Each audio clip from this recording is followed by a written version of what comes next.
know about people. Gotta reach them, see it right down. In the moments before the show, Sean, I spoke to Florida Attorney General Ashley Moody. She says she is all over this. In fact, I believe there may be a criminal investigation already underway of the Bloomberg-connected activities in Florida. Chapter 104.061 Florida statute says that it is a third-degree felony for someone to either directly or indirectly provide something of value to impact whether or not someone votes. So the question is whether or not paying off someone's fines and legal obligations counts as something of value, and it clearly does. If Michael Bloomberg was offering to pay off people's credit card debts, we would obviously see the value in that, and so when you improve someone's net worth by eliminating their financial liabilities, that is something of value. And then normally it would be very difficult to prove that that was directly linked to impacting whether or not someone was going to vote, but they literally wrote their own admission, Sean.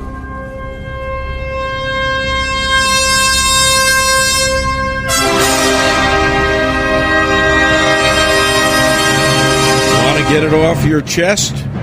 Call the Dave Weinbaum Show. They accuse this show of being run by boobs. Well, let me tell you something about us boobs. We're real and we're spectacular. Want politics and fun sprinkled with a lot of laughs? You're in the right place. Heard in 50 states and 98 countries, we just put 11 years of radio excellence into the can. Now, in our 12th year, the Dave Weinbaum Show is on the air.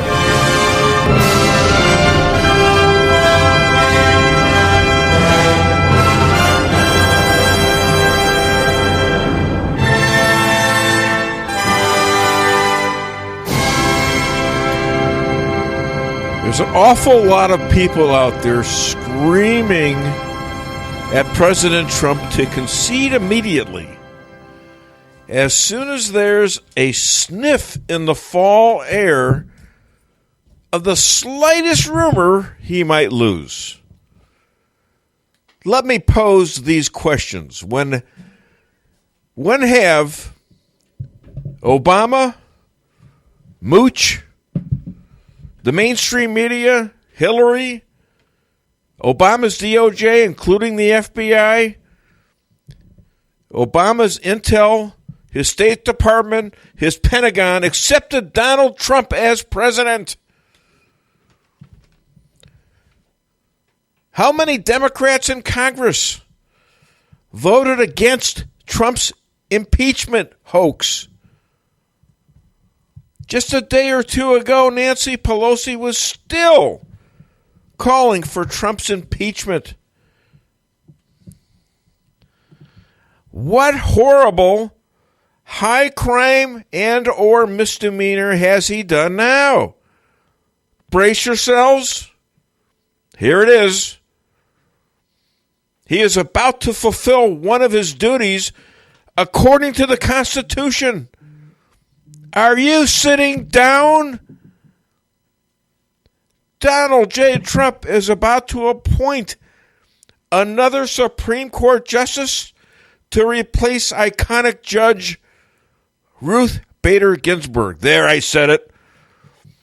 I'm looking around to see if there are people screaming on my lawn, threatening me. Donald Trump must have done something horrible. But he hasn't even done this. Yet Schumer and Pelosi and AOC and the squids and the insurance-protected FBI traitors are threatening to grow the Supremes to control them. 15 seats instead of 9. And then they want to kill the Electoral College. They want to bring back the filibuster and wreak all hell on America. Who knew? Who knew Trump was this bad? Who knew? Hi, my name is Dave Weinbaum. I'm I'm the Dave Weinbaum Show host. I'm here with radio legend in the making, J.P. Maxwell, and my lovely, beautiful, little late wife, Lisa Ann Strausser Weinbaum. Hi, honey. I made it. I'm here. All right. Well, you Carry left on. a note that you'd be late. Carry on. All right. So don't dock her yet. Okay, Don't dock her okay. pay. I'm keeping JP track. said we should be docking you. All right. So Good I didn't luck say with it. that. He said it. Anyways, I don't know if we have our first caller, but just in case we do, I think we ought to play the song that's appropriate. Buddy, you're a boy, make a big noise, playing in the street, gonna be a big man someday. Oh, yeah, You got bring on that rock and your roll. face, you big disgrace, kicking your can all over the place. Sing it. We will rock you. We will rock you. Ladies and gentlemen, you're about to hear my opening act. J.J. Bradshaw, the 252-year-old man who knows everything about this country because he's lived through it all, including the revolution. Good morning, my good friend J.J. Bradshaw. What's under that tinfoil hat today? Well, good morning, Dave. I'm proud to be here. There is something I noticed. It seems like the news cycle is getting shorter and shorter and shorter. I know you're kind of a nationwide news junkie, so am I, and it seems like the scandals come flying about one a day. They were flashing all over the place yesterday, I'll tell you that, JJ. It really makes it hard to keep up with all the details. I put the effort in. I know you do as well. Item number one, Ruth Bader Ginsburg's replacement. Looks like it might be Amy Barrett. President Trump's going to announce tomorrow. But judging by the stink that the Democrats are raising, the question arises, are there going to be hearings on her confirmation, and will the Democrats beat her up the way they beat up Kavanaugh? And this is a trap. There's a trap involved with this. The Democrats are damned if they do and damned if they don't. If they beat her up the way that they did Kavanaugh, it's very likely that they're going to lose, the Christian vote, and certainly the women's vote. Other than the absolute hardcore women's livers, there isn't any woman that wants to see another woman beat up in public by a bunch of screaming lunatic Democrats. So what are they going to do? If there are hearings, are they going to be cordial to her because she's a woman? I don't think so. But I think it's likely that the hearings are going to be bypassed entirely. What are your thoughts on that? I think the Dems are going to be very, very careful about who they pick to try to derail her. And I think they're going to pick other women, maybe even Kamala. Or is it Kamala? Oh, my God. Maybe wouldn't that be great? I think it could be somebody like her, or Klobuchar, or one of the other Feinstein, maybe. But they got to be awful careful. And think about this: what if Trump picks the daughter of Cuban refugees down there in Miami-Dade? Yes. Oh my goodness, that's a triple-edged sword. That's woman, that's Latinos, and that's all other minorities. We'll take note of that one. This thing is fraught with peril on the Democrat side, and I don't see a downside on Trump's side. It looks to me like he's doing the right thing. He's upholding his constitutional required duties. Sure. I think this is a plus for him. Now, the Dems, of course, are screaming that this shouldn't happen. We should wait after the election. But give it a thought.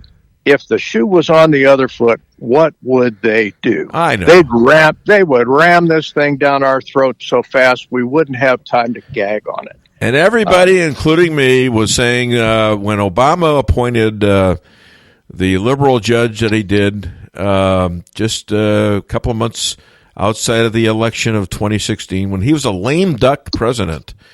Not going to be Garland Merrick was his name. Yeah, thank you. He was still within his rights to appoint that judge, but he didn't have the votes in the Senate.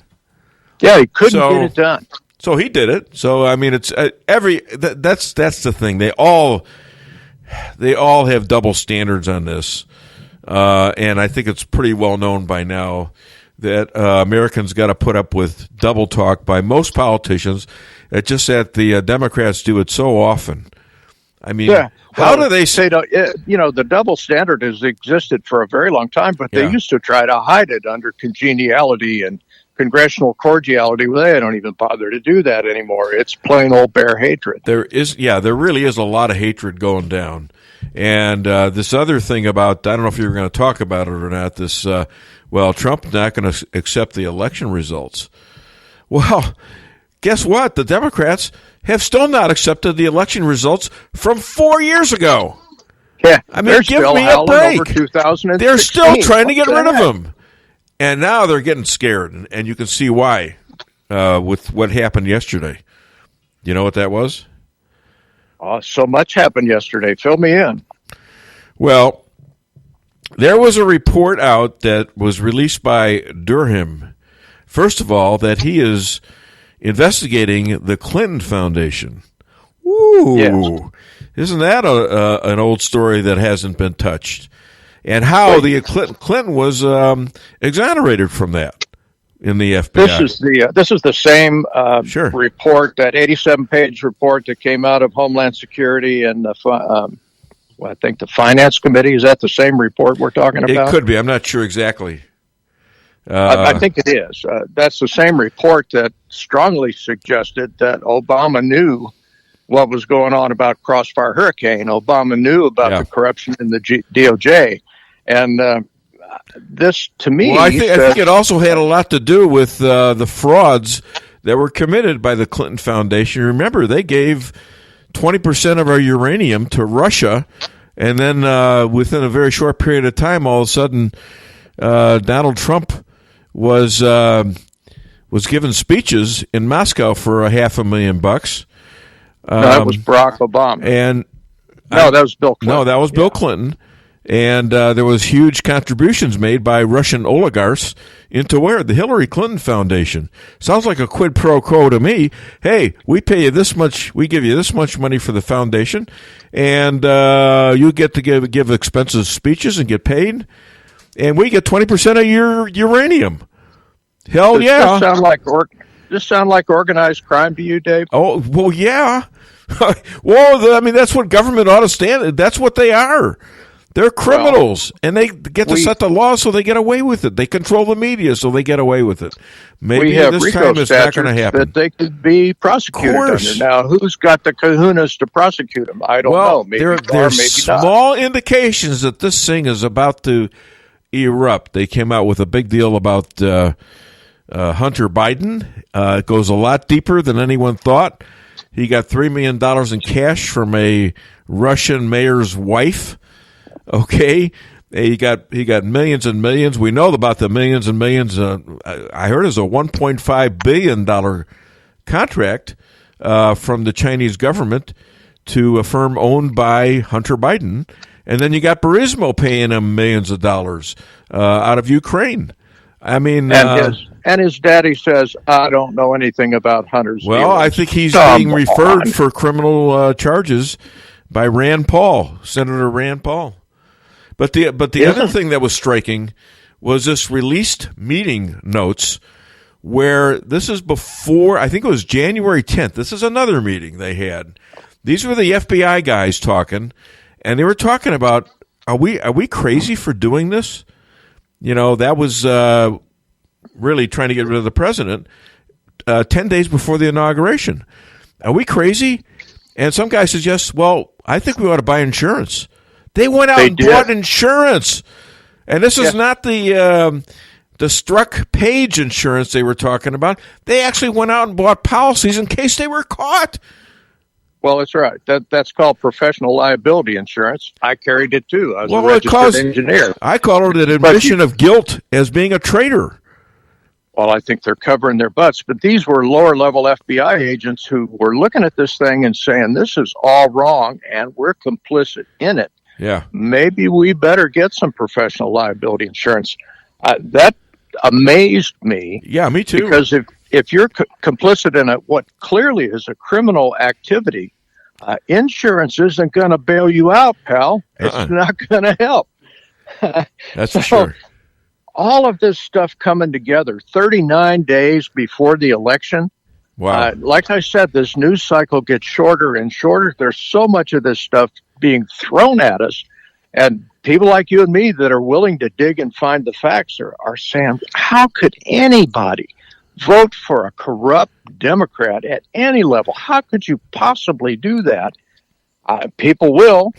But here's my prediction. Tinfoil hat is on. I'm going to give you a prophecy, Dave. Please do. This is going to happen.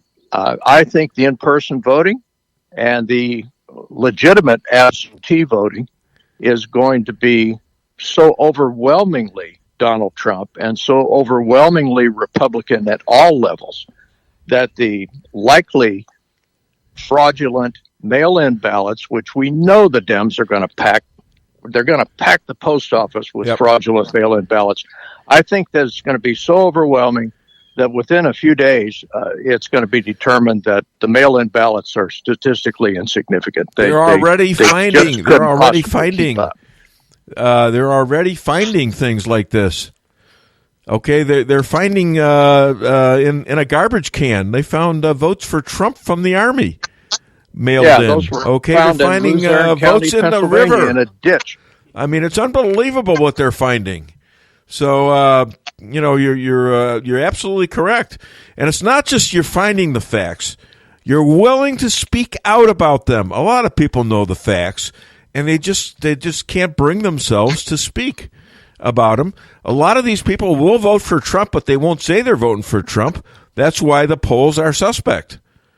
You know what I'm saying? And you and I are of that same caliber. We're not going to tell a pollster anything that he could use against us. Good grief, no.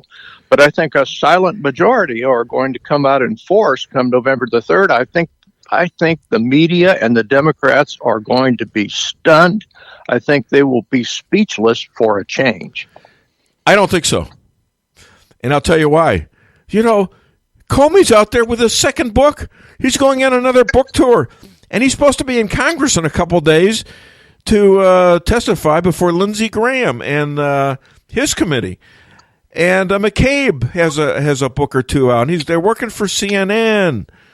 Why hasn't anything happened yet? Let's go, Durham. But he's given us but these the wheels clues. of justice grind along slowly, Dave. I know, but if God forbid we lose the election, all this goes away. You know that, JJ. Oh, we're not going to lose the election, David. I don't think so. This cannot happen. I don't cannot think so. be allowed to happen.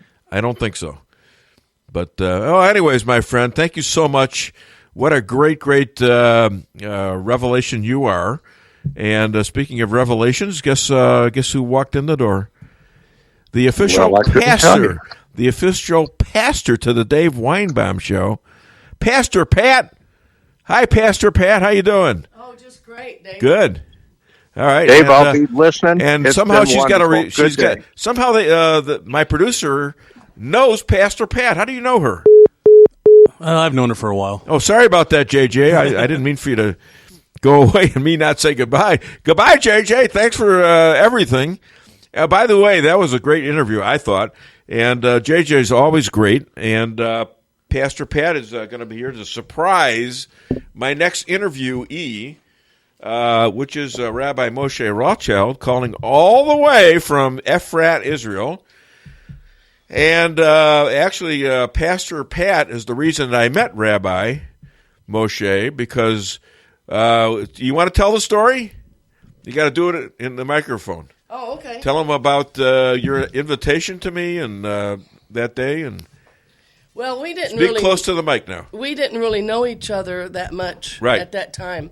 My husband knew you, but right. I didn't, and I knew we were going to have him to come, and so I thought, wow, that would be great.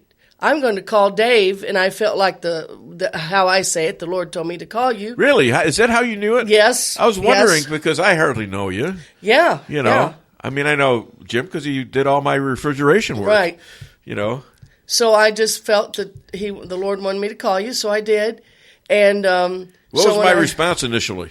Yeah, okay, thank you, clunk. It was sort of very cordial, but I don't think so.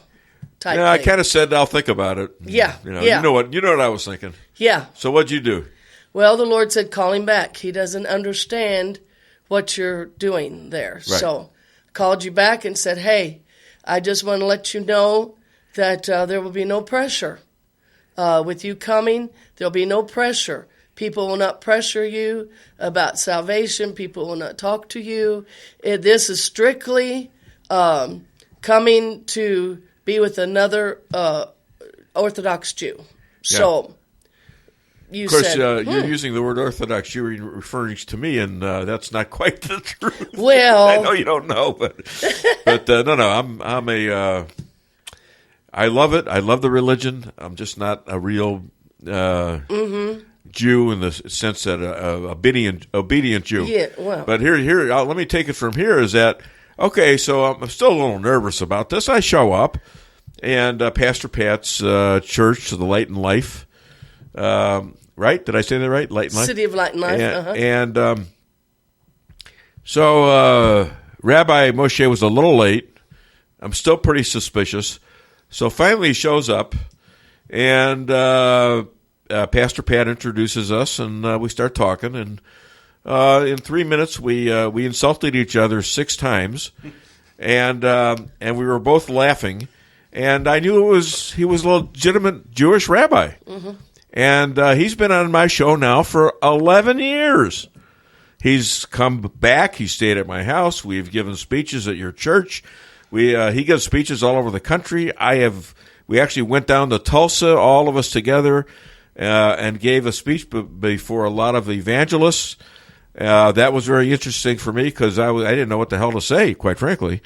And then we actually went up together to East St. Louis to be in a all black church, and they allowed the rabbi and me to be on stage. Of course, they thought I was a pastor, so maybe they thought they were thinking about having you on stage, and I kind of took your place, but they pointed at me. Yeah, you looked great up there, Dave. But the reverend, the pastor of that church said, "Is it Pastor Weinbaum?" When he's introducing me, this is no, I'm along with him. I'm a Jewish guy, But it was fun, and it was very interesting, wasn't it? Very interesting. Mm-hmm. We've had some excellent adventures together. Yes. And now let's get on with the show here. Let me tell you who else I got.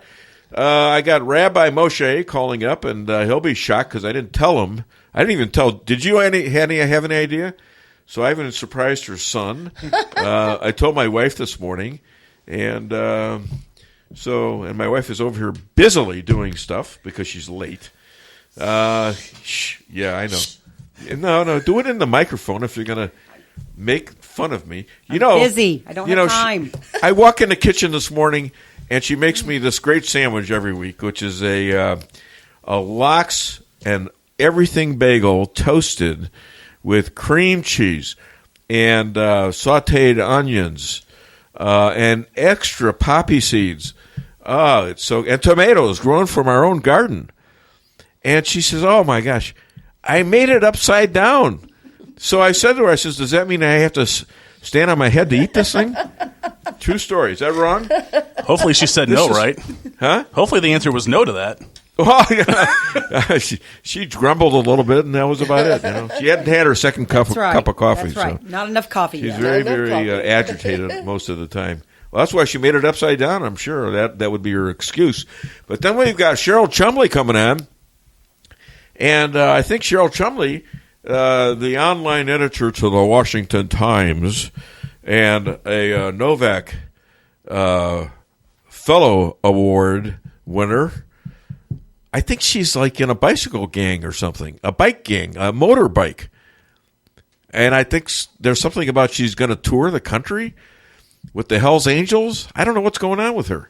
So that's going to be interesting. We'll definitely have to ask about that. That my goodness. Yes. You never knew. No. Well, she's she's a staunch American. So, anyways, I wonder if she was at Sturgis. You know, have to ask her that too. Oh yeah, I'm going to write that down just in case. All right, and then we got the lawyer from South Florida, Elad Hakim. He's coming on and talk about legal stuff going down. We got tons of that. He should be real interesting. And then to top it off, we've got the incredibly fiery Latina from Dade County, Miami, Florida. This is Latino Central, and that's all they're talking about for weeks now, about how Trump is winning the Latino vote, and she's a big part of this. It's almost like having a reporter on the street to give us the accurate information. She is a reporter on the street, and not only that, Twitter is constantly messing with her. She's in about 6 chat rooms. I think this is all she does. And she goes to these Trump events, and she's watching the flotillas of Trump boats out there, the convoys, and everything else. And she is really tight with the Latino community. So that'll be interesting, especially we're going to talk about this Cuban American judge that Trump actually might appoint to be Supreme Court. Not looking that way, but it's possible as one of the finalists. So I don't know. You know what? You know what I think we need right now? I think we need a little Sicilian moment. We need a little bit of levity here. I don't hear it. Don't hear it. Obama stands for the poor. Really? Oh. God knows he made so many more of them. Wait, hold on. Forget about it.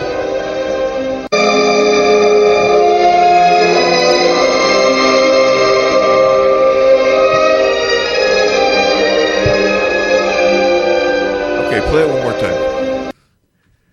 Sorry about that, folks. I heard it the first time. How did I hear it the first time and not the second time? I'm not sure. It was coming through loud and clear over here. So okay. Let's do it again.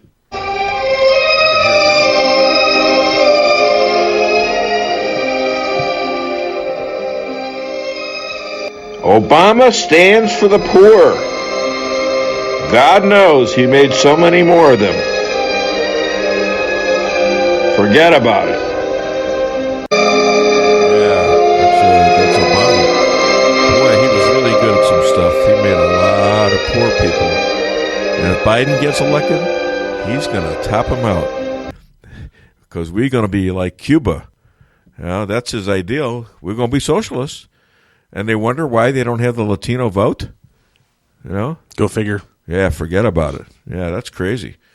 All right. So anyway, let's play number 2 from the clips. That's Matt Gaetz talking about Bloomberg. Hit it, please. The precise purpose of this fund was to unlock a portion of the black vote in Florida that they believed would go 90 to 95% for Joe Biden. So in this case, I think they've written their own admission. The law is clear. This is something of value. And I am encouraged after my conversation with the Attorney General. I hope we have good law enforcement all over the country looking for the cheating and the tricks that these Democrats are going to try in this election, because I'm starting to get the sense they know Donald Trump's going to win it on Election Day. Bloomberg announced why he was going to spend this money in Florida. It was to beat Donald Trump in Florida. And so some of this money is going to bribe people to try and get them to vote a certain way. And as Matt went through the statute, you don't have to go all the way. It's just the attempt. The attempt alone is a crime. Clearly a bribe, illegal. And apparently it's under investigation. I believe Rand Paul referred this to the DOJ for criminal investigation. Well done. You got to believe Trump is prepared for this. And the other issue about the Supreme Court nominee, other than the issue of Obamacare being replaced with Trump has a new plan. I haven't had a chance to look at it, but it's supposedly very, very good for seniors at least. Other than that, we don't know much about it. And so we've got Bloomberg down there is going to spend all this money on people who are felons, and he's going to pay off all their fines. Well, isn't that cagey? You know, these people go out and commit crimes, and they are given these fines and obligations to do, and he's going to clear that all up? That's real interesting. And guess who he wants them to vote for? Bite me, okay? I mean Biden, I'm sorry. I don't know who this is, but if we play a song, maybe it'll come to me. Yeah, 1 second, Dave. You were talking to another rabbi? Sounds like you're cheating on me. No, actually, I'm cheating with you on him because he was the first rabbi. Listen to this. I got rabbis fighting over me. This is kind of weird.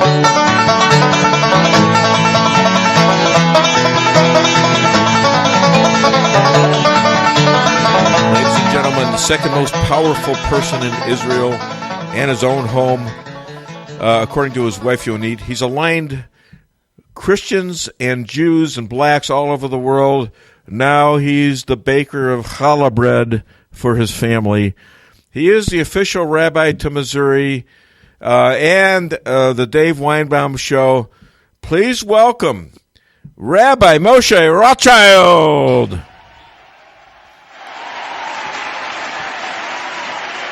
I got to check here. I think he may have dropped. So he dropped? Okay. Is he back? So now we'll call him back. All right, go ahead. In Israel. What are you, crazy? Call him collect. You have a lot of minutes, right? We're Jewish. Call him collect. No, I'm kidding. Pastor Pat, I hope he didn't find out you were here. It's still ringing. It's not connected right. I can tell you that much. Let me try to reconnect it again. All right, why don't you let him call back? All right, he'll call back. I know he will. Okay, so the rabbi will call shortly, and I got so much stuff here. I have more stuff than I think I've ever prepared for a show. So, but you know, the news was flashing all over the place yesterday. But I want you all to consider this. The Dems are all screaming. There he is. Hi there. Welcome to the Dave Weinbaum Show. What's your name? Where are you calling from? Shalom, Dave. How are you? I'm good. Except the sound, why can't I hear him that well? We heard it before. I've been calling a few times. I don't know. Did you hear me saying hello? No, I didn't. Just make sure the connection is good on the phone. I'm not sure you had a good connection on the phone. Okay, well, we got you now, and there's a surprise here. You want to say hello? Hi, Rabbi Moshe. Guess who that is? Oh, I know who that is. Yeah. That's Pastor Pat. No, you're wrong. Yeah, you're right. Good guess. Pastor Pat has... What do I win? She has books on socialism for me or something. You want me to be a socialist, is that right? No. Well, I told him the story about how we met, or Pastor Pat told the story. And I think the audience, because she is the official pastor to you being the official rabbi to the show. So isn't that interesting? I got an official from the Christian community. I got an official from the Jewish community. And she, you know what she, That's she right. did? What do you need? Next, you need a Muslim. Well, you know what? I'd be fine with that. I've reached out to several Muslims. But, you know, I haven't made the connection yet. I mean, several of them have followed me on Twitter, and I've asked them, you know, I'm looking for my own Abraham agreement, you know? Right. There you go. Okay. So anything you want to ask the rabbi, Pastor Pat? Just ask how's things going. I know it's been pretty tightly shut down over there. How are you tell guys her what's doing? going on with the COVID situation. Yes. Yeah, we had over 7,000 cases yesterday. At 2 this afternoon here, which was about 3 hours ago, we went back into full lockdown. We're actually the only country in the world that's in its second lockdown. So we have that unique distinction. Wow. So it's very challenging, because we got the Jewish holidays here, Yom Kippur on Sunday night, and then the Feast of Tabernacles, Sukkot. But we're the only country in the second lockdown, so people are a little bit upset or depressed. So if you're, are you getting everything delivered or what? Yeah, I mean, you're allowed to go out to the supermarket. Yeah. And if you have a doctor's appointment, but even the doctor's appointment, a lot of they tell you not to come in. They do it, on the computer by Zoom or whatever. But there's very strict reasons. All businesses are closed except essential workers. Pretty strict. Well, let me just announce this. I've got Rabbi Moshe Rothchild all the way from Efrat, Israel, and I've got Pastor Pat in the studio. If you want to ask a question on Facebook, please do. Obviously, I only have the one line here. We're going to fix that, though, in the near future. Okay. And is JP there? Questions or anything? Any comments you want to make? Yep, I'm here. Okay, great. Yes. Oh yeah, JP. Yeah, he's here. That's for sure. I surprised him by inviting his mom on the show, so so it's pretty cool. Anyways, so terrorists, their arms depot was blown up in Lebanon again. Are they on the list for the Abraham Accords? I heard there's going to be at least one more very soon. Have they announced that? Well, this week, Qatar, I don't know how to pronounce it, Qatar, Qatar, they announced that they are, they're moving forward with they support the Trump peace plan, which the Palestinian Authority was shocked by that because they're usually a close ally of theirs. This week also Honduras announced, that's not an Arab country, but Honduras announced they're moving their embassy to Jerusalem. And the first flight to Bahrain, which is one of the Arab countries in the Gulf here, was a commercial flight, happened this week. So a lot of good news for Israel. Well, but we're hoping a few more Arab countries are going to fall in line. Yeah. Let's talk about the Palestinians. Are they breaking up with the Arab League? Where are they going to get their funding? Europe? China? Russia? Their funding is down 85%. Yeah, they can't. They can't put up with that. That's a lot of money. You got to have money. You got to have money to send these Palestinians to Congress, like Rashid Tlaib. Yeah,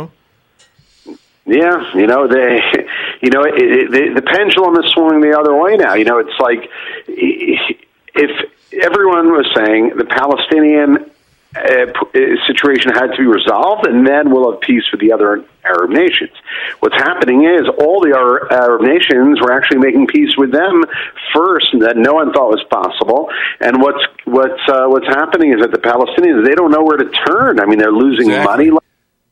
They're losing money left and right. They're possibly pulling out of the Arab League. They gave up their position in the foreign ministry of the Arab League, and they're just falling apart. They don't know where to turn, what to do. Well, eventually they're probably going to turn for the money, I think. Yeah. Look, this is a new path, and maybe this will lead to them realizing that they just don't have support in the Arab world anymore. They don't have support from the United States, of course. And if they don't come to the table and willing to negotiate, real negotiations, not the kind where they make these dramatic requests that are impossible. Real negotiations, then they're going to be left behind, and maybe that's what's going to happen. Well, their problem is they were never going to sign an agreement if you gave them more than even 100% of what they wanted. They were never going to sign an agreement. Arafat walked away with a deal that gave him 97% of his demands.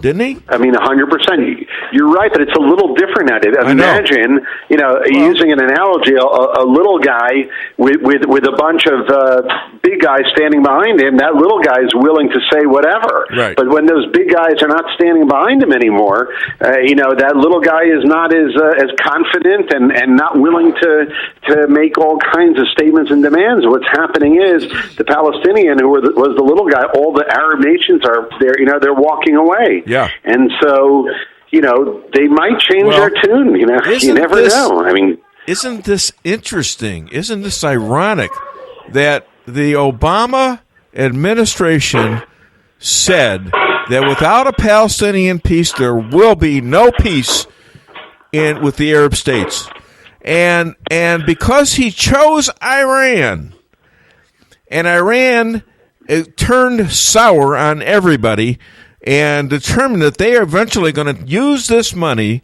and use this hedge with the United States and the UN and take over these Arab countries. And the Arab countries are now actually so scared of this that they're running to Donald Trump, and Donald Trump picked up on this. You got to give him a ton of credit. He picked up on it. Jared Kushner picked up on it. And they went with it, and look what's happened. Exactly. I mean, the Obama policy here was to appease Iran, hopefully that Iran will come around and they'll be a leader in the Middle East, and they're going to change their colors, and they're going to suddenly become, the Switzerland of the Middle East.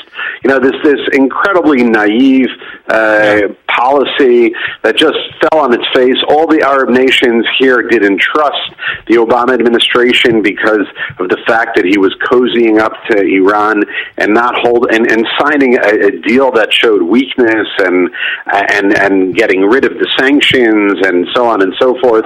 And you're 100% right. Your analysis is correct. That the Trump administration saw this, took a different tack. They took the correct tack, and the majority of the Arab nations are they're going to fall in place. That's what's going to happen. Here's the problem with Obama.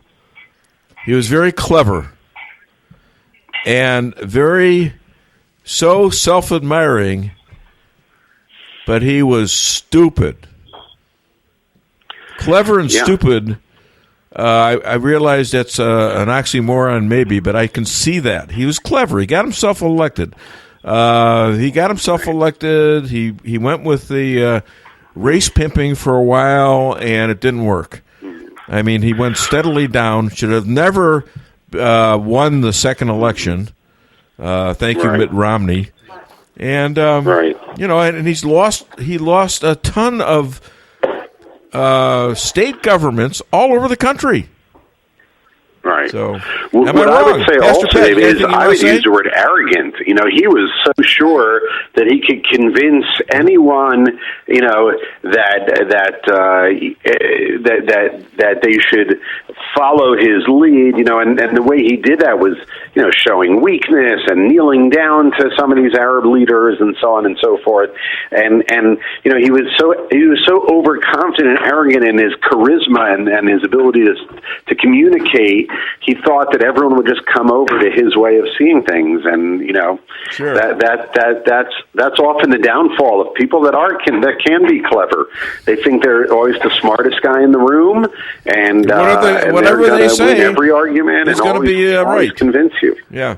Hey, Israelis are now in talks with the United Arab Emirates to send Emirati students to Israeli movie and TV business schools in Jerusalem. So are you teaching them about stand-up comedy? Could you imagine that? Stand-up comedy from the Arabs. I mean, come on. They got to have some of our genes, I mean. Yeah, I mean, well, you know what the Palestinian here, what the mothers say about their kids, when they grow up, they blow up so fast. Oh yeah, jeez. No, I don't think they'll be going on with that. All right, another Jewish guy, Dershowitz.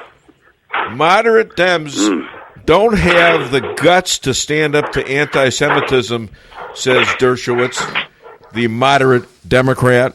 What do you think of that? Why is he still a Democrat? Yeah. I mean, right, that's amazing to me. Well, you know what? I don't think so many Democrats consider him to still be a Democrat because, he always says, I'm a Democrat, and then he goes on, and everything he says are Republican positions. So, it's kind of funny, and he actually this week threatened to sue an Israeli radio station here. I don't know if that made the news because they accused him of some things, with the what's going on with the Epstein trial, and they said it on the air here, and he threatened to sue them. Well, he's already suing CNN for $300 million because they actually changed a video of him. They actually changed the words. I mean, they cut part of it out and everything. So he says he's going to donate it, and he's very familiar with the type of case because he's litigated about it. So, anyways, Yom Kippur. He's in his 80s. It's hard to believe. Yeah, he's still pretty sharp. Yom Kippur versus the rest of the Jewish holidays. How does that differ from all the other holidays? Well, it's called the Day of Atonement. It's considered the holiest day in the Jewish calendar. And we spend a lot of days and a lot of hours in the synagogue, praying but beforehand, the idea is to ask people for forgiveness that you might have hurt, and then we pray to God because there are things that we do between people, and there's the relationship you have with God. Everyone has there's dual relationship. But do husbands apologize to their wives? Do wives apologize to their husbands? I'm serious. My wife is standing right here, so I guess they do sometimes. Put her on the phone. Put her on the phone? Yeah, put her on the phone. Hold on one second. She's right here.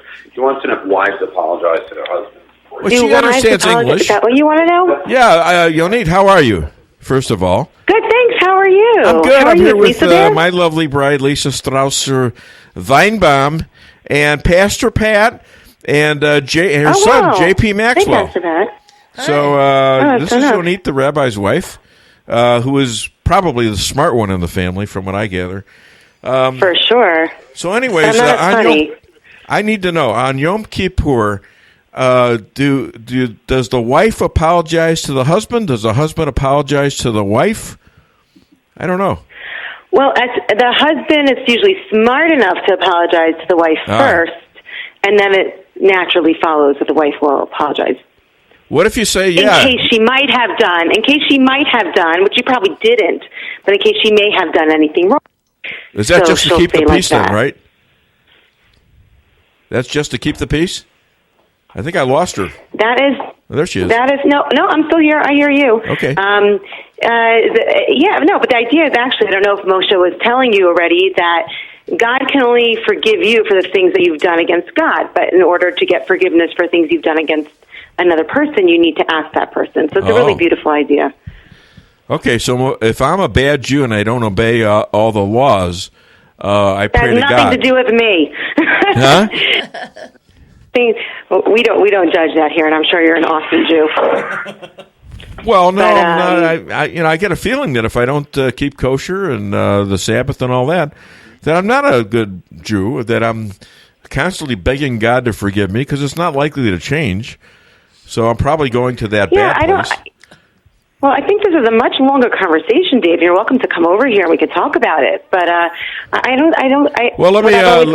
Judaism is after not the that show, black honey, and white. I'll be going to Israel for a week or two. Okay. Oh, okay. What? My wife says no way. I told my wife I'm going over to Israel to fix my psyche. Right now. Anyways, you know what? It was a pleasure to talk to you.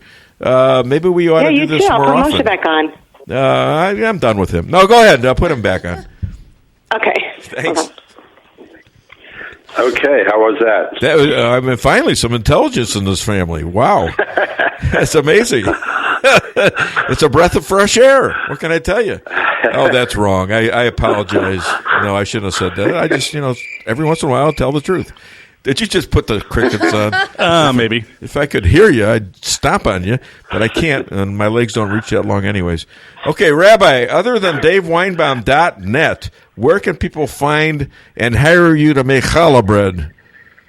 They can go to IsraelAlliance.org, IsraelAlliance.org. We'd love to hear from you. Okay, Lisa was hanging a picture, and she asked me for a stud, and I had to tell her, I'm sorry, baby, but I'm all you have. I'm all you got. There you go. That's another true story. That was yesterday. Find a stud. What's that? I was trying to find a stud. Yeah, and I said, I'm all you have. There you go. That's better. Okay. All righty then. Thank you, Rabbi. Shabbat shalom, my friend. I hope you get out of quarantine healthy, and I hope this is all over for you. Forgive me for everything. It's Yom Kippur. So. What's that? I said, I hope you forgive me for everything I've done to you. What have you done to me? Okay. See, now I'm suspicious. I wasn't suspicious before. Now I'm suspicious. See, that's the problem with this. Because now I'm wondering, this guy's apologizing to me. He must have really screwed me somehow. Okay? See, that's the way my mind works. I can't help that. Okay. And I'm not apologizing to you because I have not done anything personally wrong to you that I know of. But just in case, okay, I'm sorry. All right, so just to cover my tuchus. Never getting in the spirit. All right, Rabbi, thank you so much. All right, take care, Shabbat guys. shalom. Pastor Pat says bye. Everybody. All right, Pastor Pat, JP. All right, hang up the phone. Will you already? Come on. Come on. See did I call him or did he call me? Am I paying for this call? He called us. Okay. Goodbye. Yeah, let's stay on the phone. No, I got other things I got to do. Thanks, Rabbi. I don't know if my friend out there, Rich Crane, is listening, but if he is, hi, Rich. How you doing? And we had a discussion. We've been friends since we were like 7 years old, and we still talk. He's a lawyer in Chicago, and he's a liberal, or he acted like a liberal until we had a conversation yesterday, and all of a sudden he's turning a little bit conservative.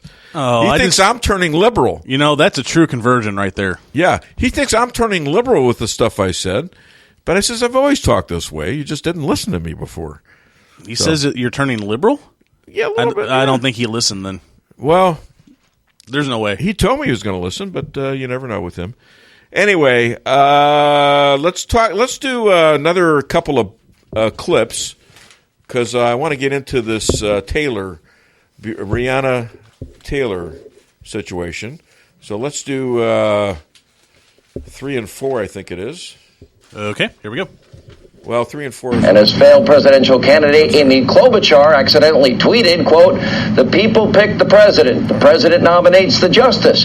That is how it works." Well, Amy, you're exactly right. Thank you.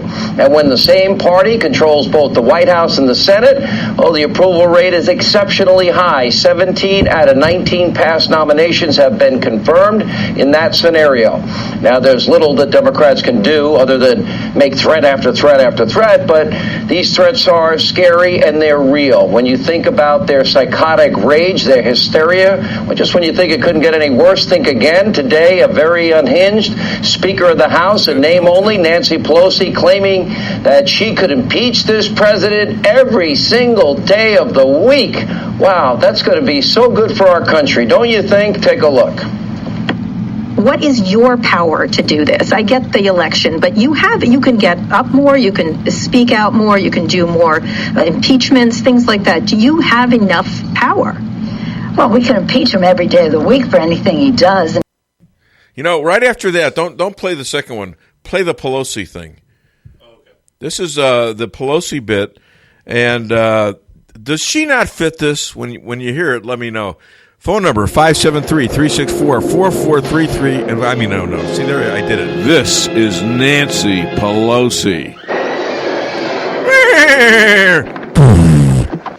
You demonize, and then we call it the wrap-up smear. If you want to talk politics, you call it the wrap-up smear. You smear somebody with falsehoods and all the rest, and then you merchandise it. And then you write it, and they'll say, see, it's reported in the press that this, and this. So they have that validation that the press reported the smear, and then it's called the wrap-up smear. Now I'm going to merchandise the press's report on the smear that we made. And it's a tactic. This is Nancy Pelosi.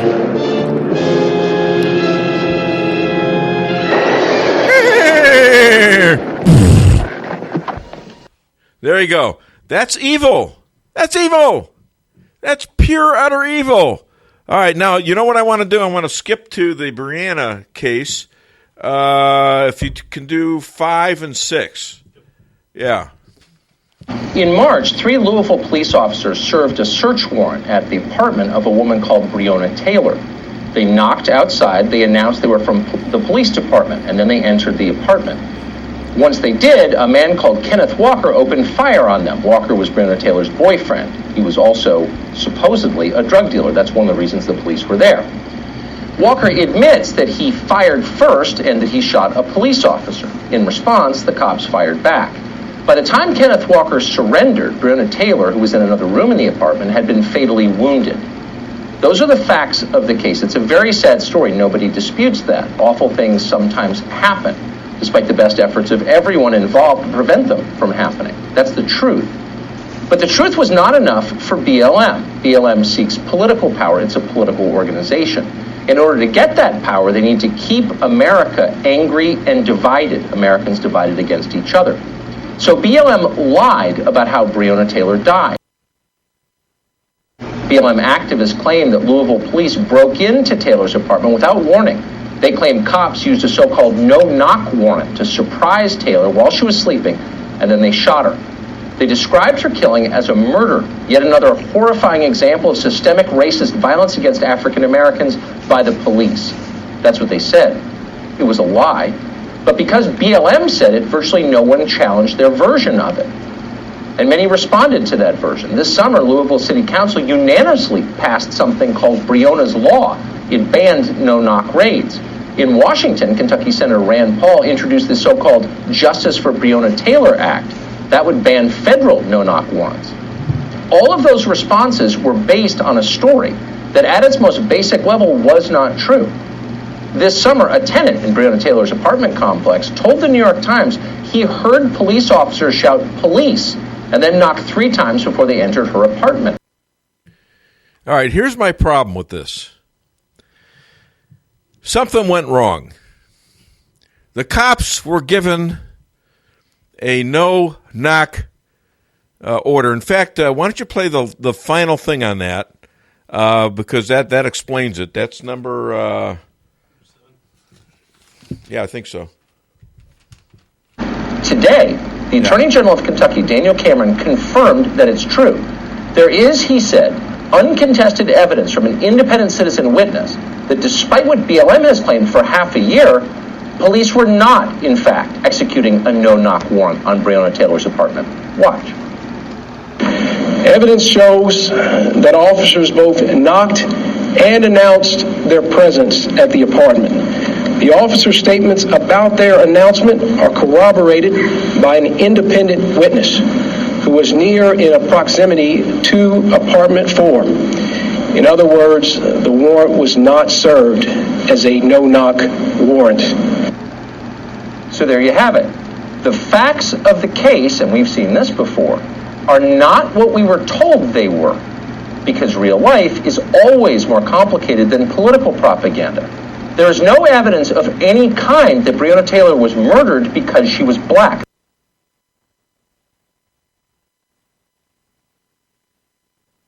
Here later on, and I want you to pay attention. I don't want to get all my cards out here right now, but you're going to hear later another opinion by a guy who is named Lawrence Jones on Fox News. He's a black guy, and he's really smart. He does a lot of on-the-street reporting. He's young, but you're going to hear a little different case on this. And I'm not blaming anybody for this. I think the no-knock warrant or even a knock warrant is not sufficient.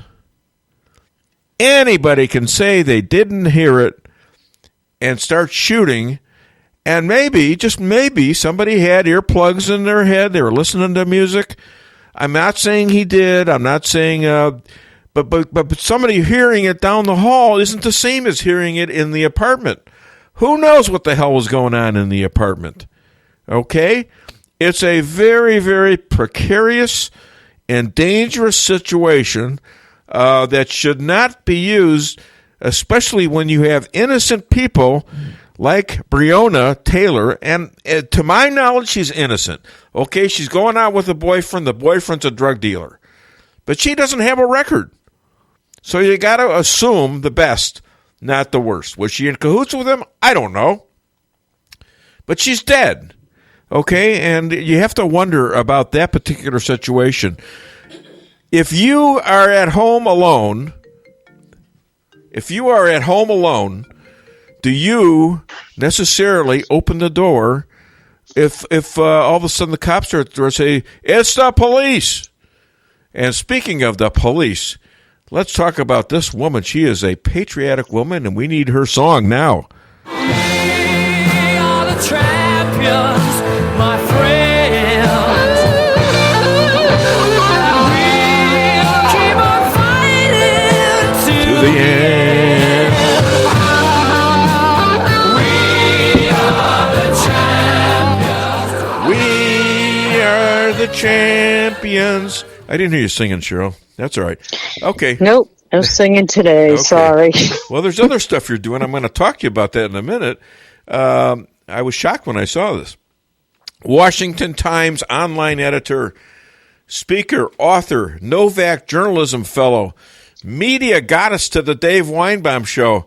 Please welcome, I don't know where she is right now, but please welcome Cheryl Chumley. Hey, Dave. How you doing, Cheryl? It's great to be with you. Where do you get applause like this? I mean, do they do this for you at Fox?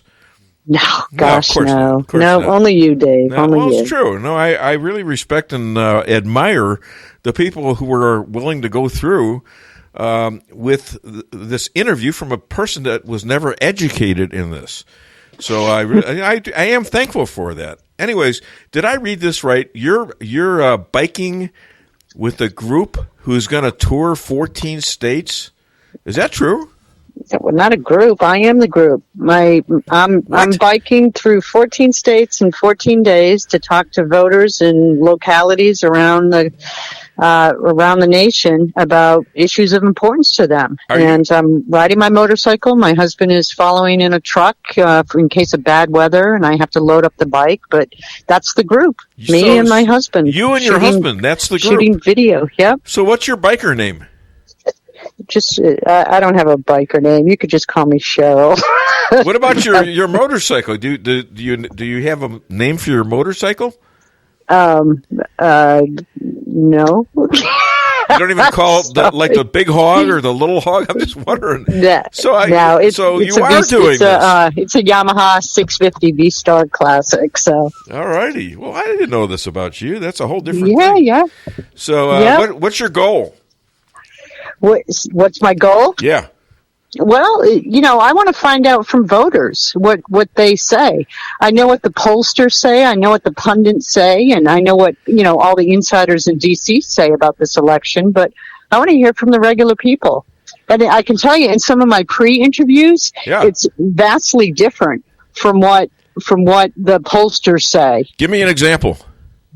Well, for instance, I had this interview set with a bunch of union members out in Illinois, and unfortunately that one was just canceled. But in my pre-interview on the phone, it's interesting. You would expect that all these union voters would be Democrat, but they're a wide variety. Some are Trump, some are Joe Biden.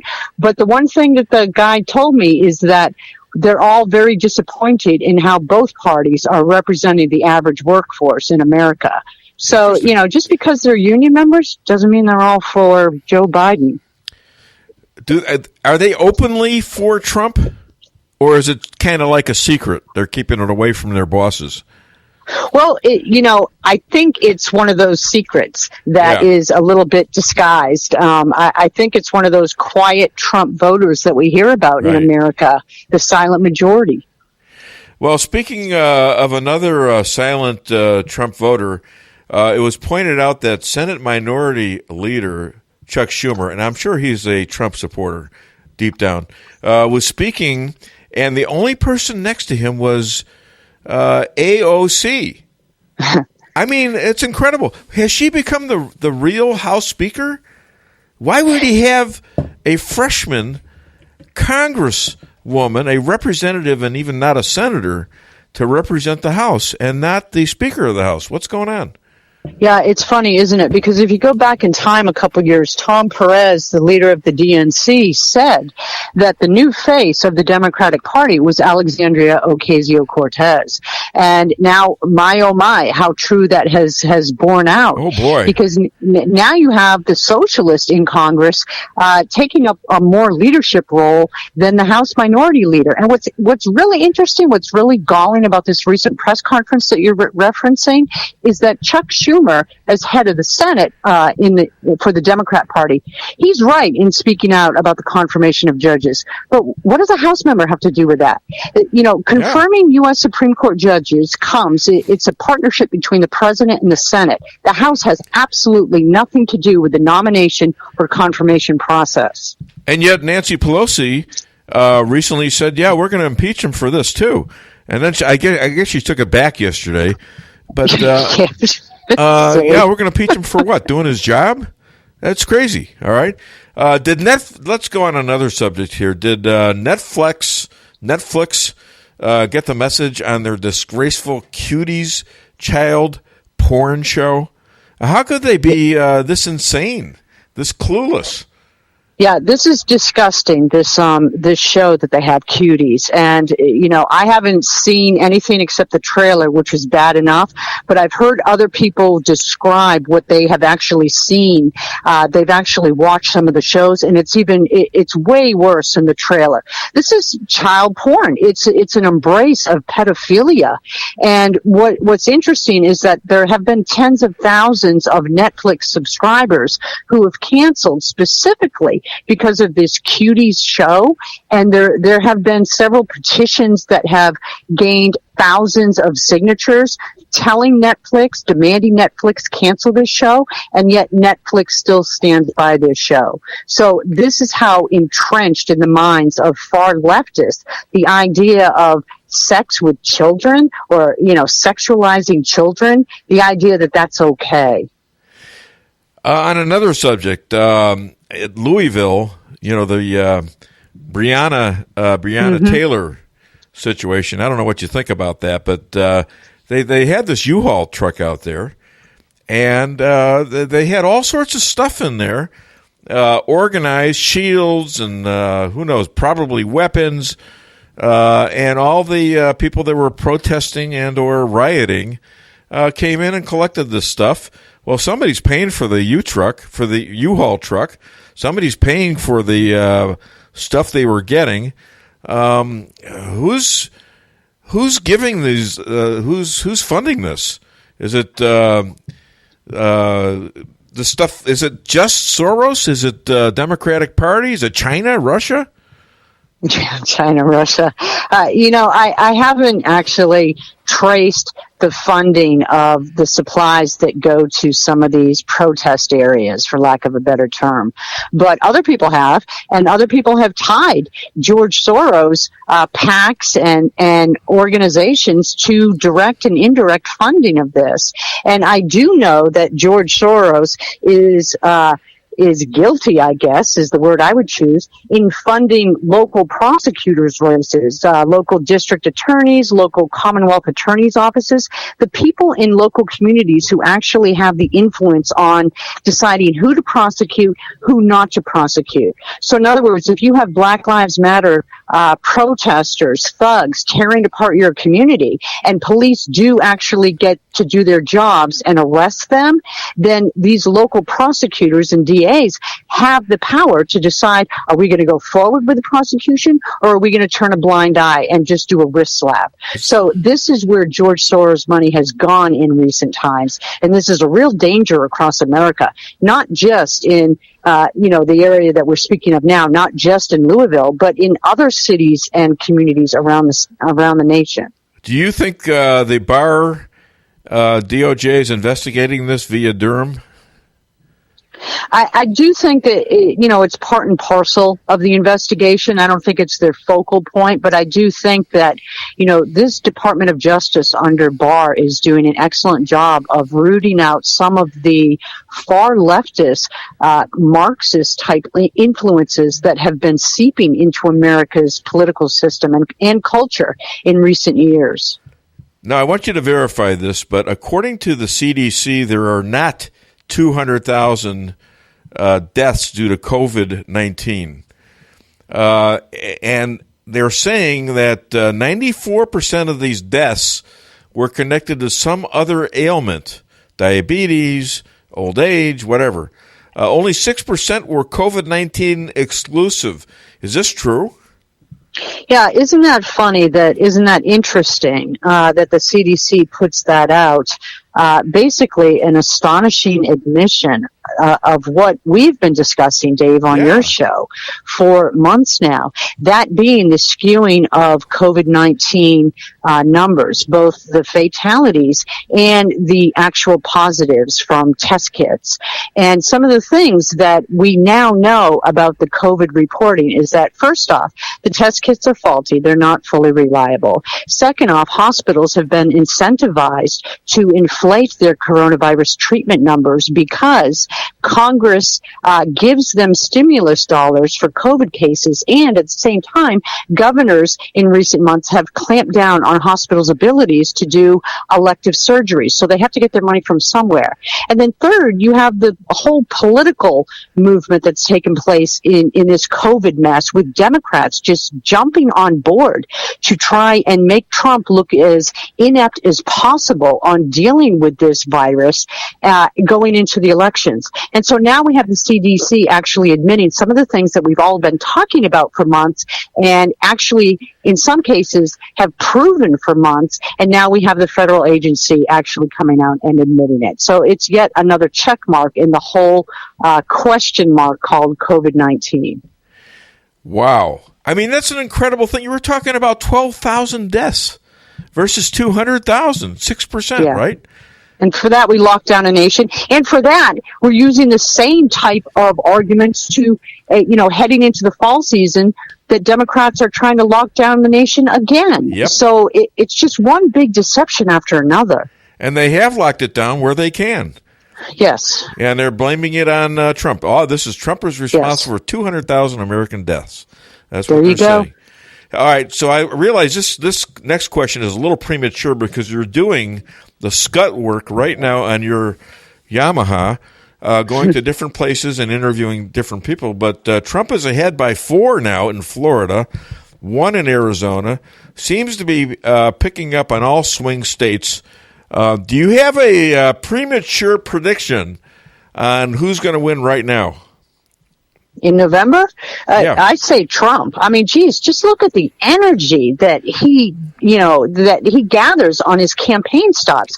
Look at the lines. Once again, go back to 2015, 2016. Who brought out the crowds? Donald Trump. Yeah. Who that the media wanted to disguise for bringing out the crowds? Donald Trump. Right? Here we are again. And what's interesting to me is it's like Kate Steinle all over again. This is 2015, 2016. Donald Trump ran on a message of border control based on the horrific death, the horrific killing of Kate Steinle by that illegal immigrant who had been previously deported 5 times. He focused on that message. Here we are 4 years later, and what do we have in the streets? We have thuggery and violence, Black Lives Matter, Antifa, all kinds of unlawful, disorderly protests, and Donald Trump is running on law and order again. Yeah, and so it's just the similarities are amazing to me. And the Democrats put a tie on their mouths and zipped it up and wouldn't speak about this for 3 months, including their entire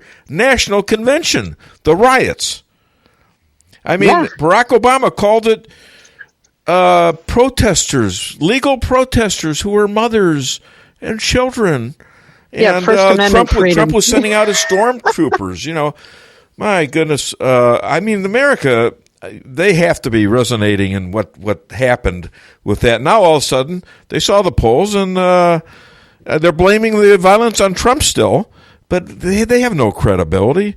So how do people find you, other than watching for you on your Yamaha? Yeah, you got to check Washington Times website daily, because I'm going to be shooting video and podcasts and uploading stories every day on this trip, this 14-day trip. So starting Monday, check out the website for sure. And also find me on Twitter at CK Chumley, or on my website, CherylChumley.com. Can you get us some pictures of you on your bike? Oh, yeah, sure. Come on, I've get got it a out video there. up right now, sure. Oh, great. All right, I'll look you. at it when I get off the show. By the way, Hillary, I don't know if you know this or not, but Hillary, immediately upon finding out what happened to the judge, she called Trump and demanded that she be the one to replace Judge Ginsburg. Yeah, did you know? Trump said, okay, but you're going to have to get permission from the funeral home. Oh, jeez. That wasn't mine. I took it off of Facebook, which was stolen from somebody else, I'm sure. Yeah, anyways, it was cute. One of your listeners that calls in often, JL. Oh yeah, JL. Yeah. Well, yeah, he didn't write it. He didn't write it. There's no way he wrote that. He didn't say you wrote it. I know. All right. Well, he stole meme. it from somebody too. Thank you. Anyway, thank you so Sorry, much, Cheryl Chumley. You stay safe on that bike. Don't let any of those Hell's Angels, piss you off. Just call me. I'll take care of it. Okay. Will do, Dave. Yeah, you're on speed dial. I'll run so fast. I'll run faster than I've ever run in my life away. Anyways, Cheryl, have a great weekend. Stay safe. Thank you. Bye now. Thank you, Media Goddess. Bye-bye. All right. Oh, I love doing this show. I really do. I mean, you get to talk to so many nice people. Pastor Pat's over here. She's got books. Did you want to mention those or what? Oh, they're just some books that a minister friend in Florida. Okay. In fact, the one that got arrested because they had service. Yeah. We follow him, or we. Oh wait, I think I have a phone call here. We're hooked with him, and yeah. Anyway, they I'll be right with you, caller. 4 books that he's written on all the socialism and Killing Uncle Sam and the planet. He has all the names of everybody in there that's doing all this stuff. Oh, good. All right. Well, I'll check on it later. Okay. And then we'll form an army. We'll go get them. How's that? Right. Hi there. Welcome to the Dave Weinbaum Show. What's your name? Where are you calling from? This is that thief that you accused of being a thief a minute ago. Yeah, JL? Yeah. Okay. Did you write the joke? No, I didn't steal it either. It was sent to me, just like it was sent to you. So does that make you a thief? No, because I gave you credit for sending it to me. Did you not see that on Facebook? No, you called me a thief. Yeah, you stole the joke. Did you give credit to anybody that you stole it from? No. No. Yeah. No. You're right, Dave. There you go. My bad. I apologize. No. I don't want to start this conversation out in a bad way because I like you. You're a good guy most of the time. Try to do you good. Love your show. Think the world of you and your wife. So anyway, well, you can thank her right now. I wanted to ask you a question. Do you think that the governor is going to... I've been hearing it on the radio and on the TV. Yeah. Masks all the time. Everybody. Our government's going to do this? Our governor? Yes. They've been talking about it. Of course, you know the liberals want that. You know what I mean? They want you to be... Well, I got it in my restaurants, and it's McDonald's is forcing me to do that. But you better make it a law. That's all I got to tell you. Because, yes, and I have... Being you brought up McDonald's, I'm not wearing my mask. I'm not wearing my mask out in the golf course, although I think I'm playing in a golf tournament on Monday, and I understand they're going to force me to put a mask on in St. Louis. So, it is what it is, but it ain't a law. Okay? No. But I have a question for you. Yes, sir. What is it that McDonald's does for the... Don't they do something with tabs from the cans? Is it for diabetes? What's that for? I don't know. I don't think that's McDonald's.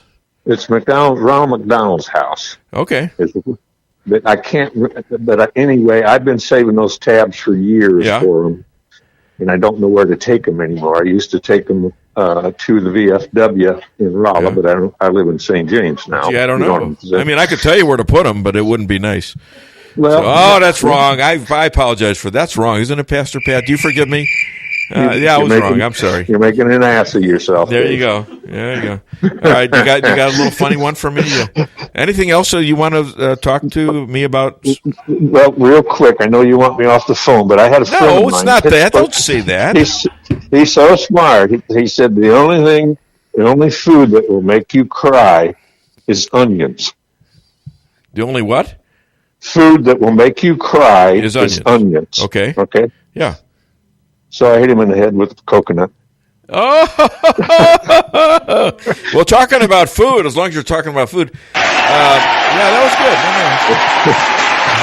How do you know a fish is fresh? Depends on where they touch you. No, he's a groper.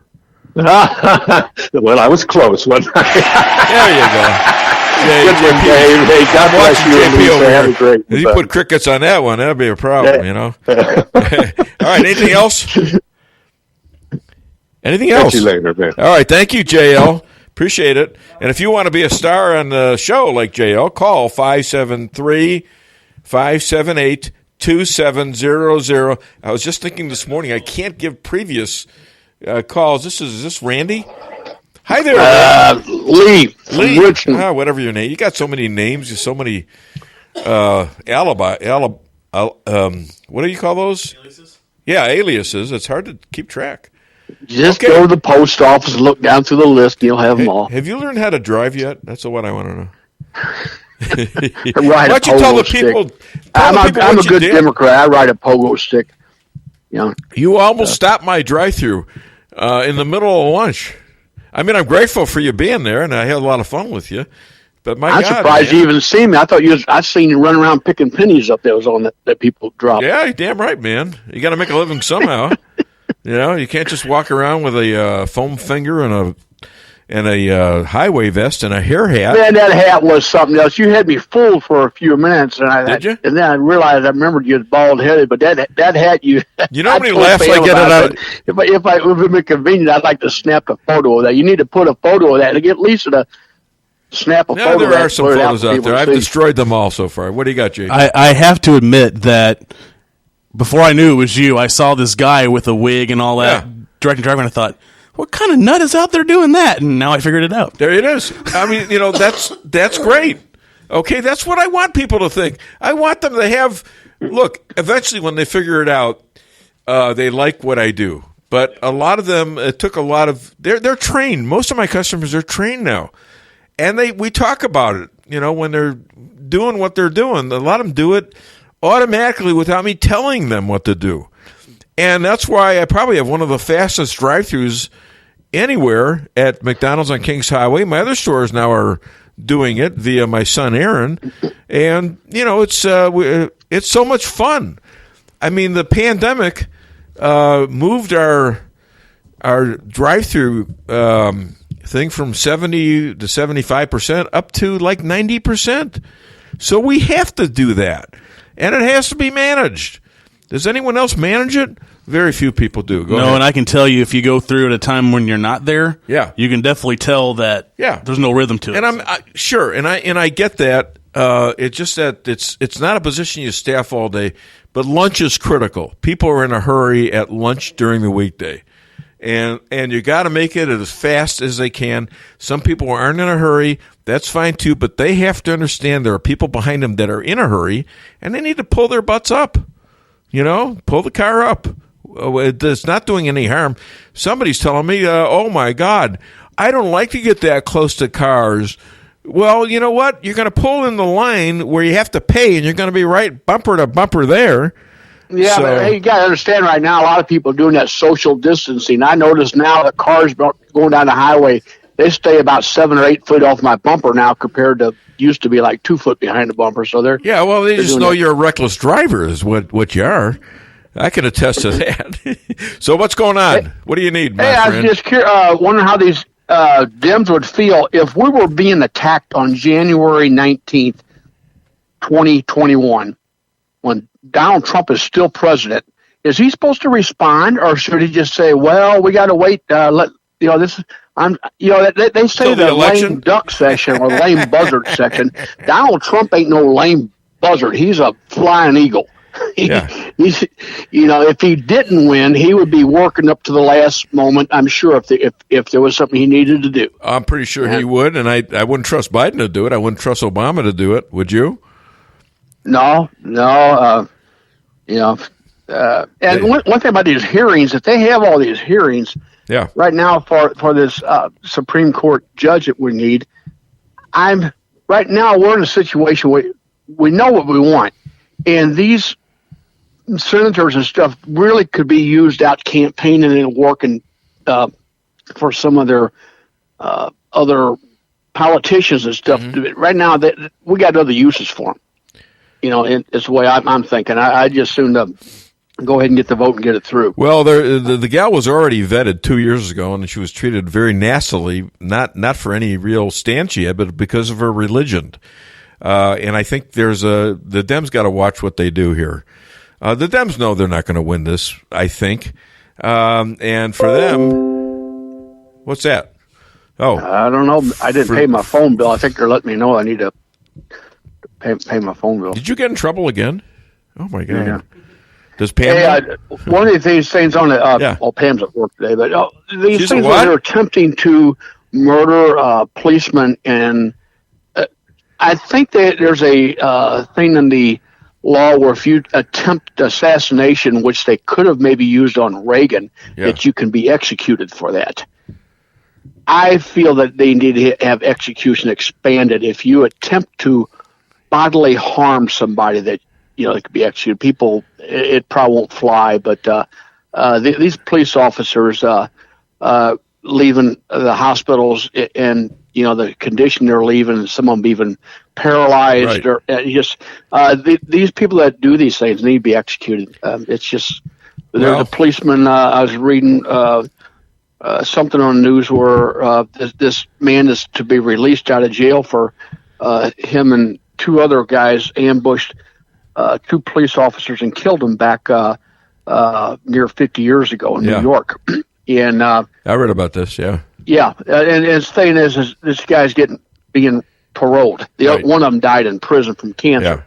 But this is and the widow apparently is still alive and protested them doing that. It's just these police officers and what they're doing to them, and they're mad about this guy shooting extra shots off down in Kentucky. The thing again is when a person, you could be a police officer 30 years, never had a gun pointed at you, never had to shoot anybody or shoot at someone.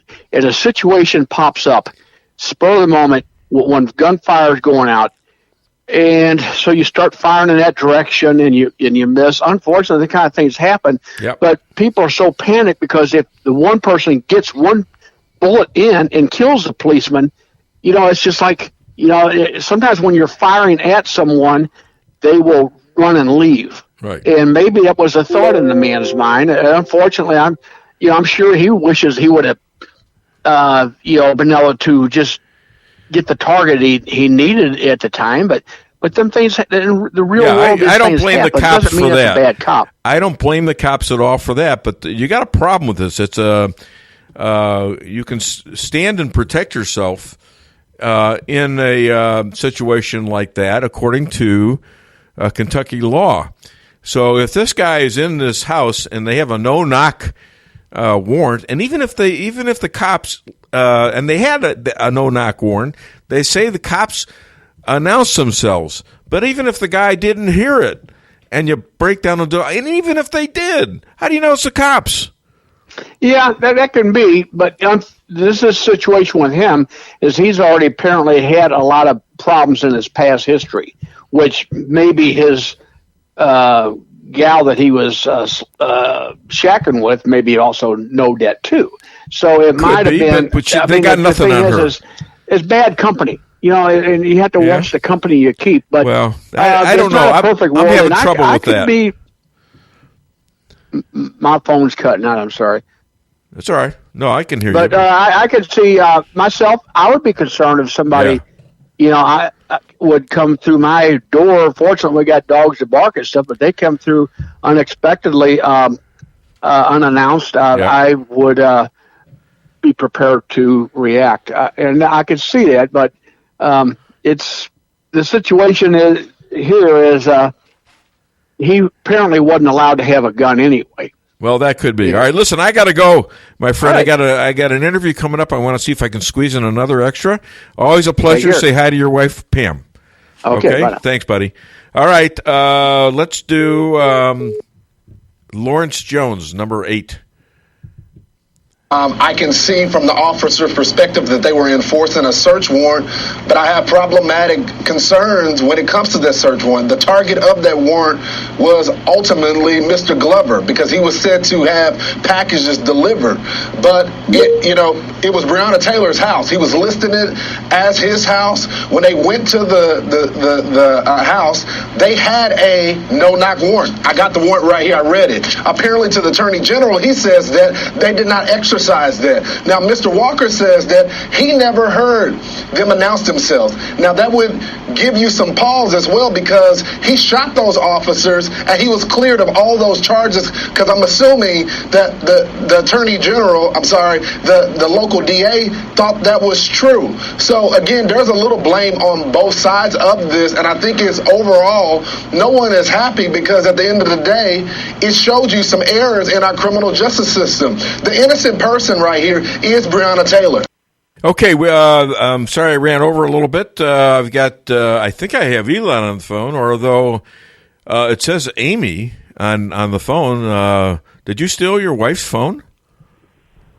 I did. Oh. I did. If it helps me, I did. I think there ought to be an investigation on this. All right, listen to me. Let's play your song.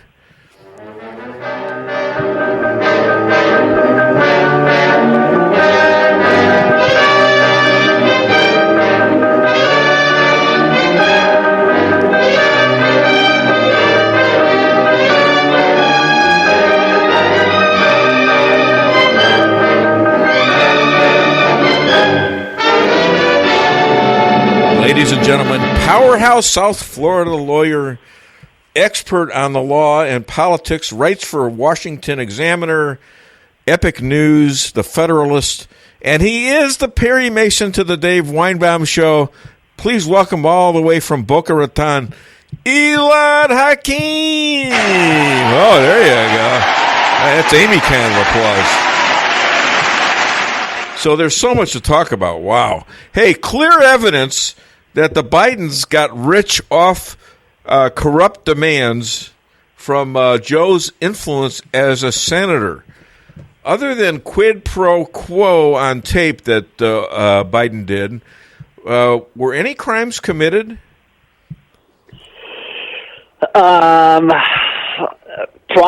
I mean, I don't, without quite knowing more, I couldn't tell you which ones, but yeah, I mean, more importantly than crimes, though, I think that they should seriously question whether Biden is even qualified or whether he should be permitted to run.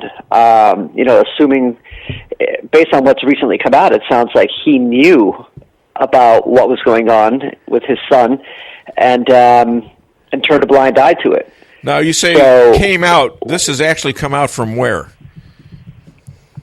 I think recently, where was it from? I guess evidence. I don't remember if it was Judicial Watch that got the information, but documentation came out. I just don't recall where it came from, but it showed basically that Joe Biden was well aware of some of the, I'll call them transgressions that Hunter Biden was involved with, whether it was involved with I think they said that there was involvement with prostitutes and,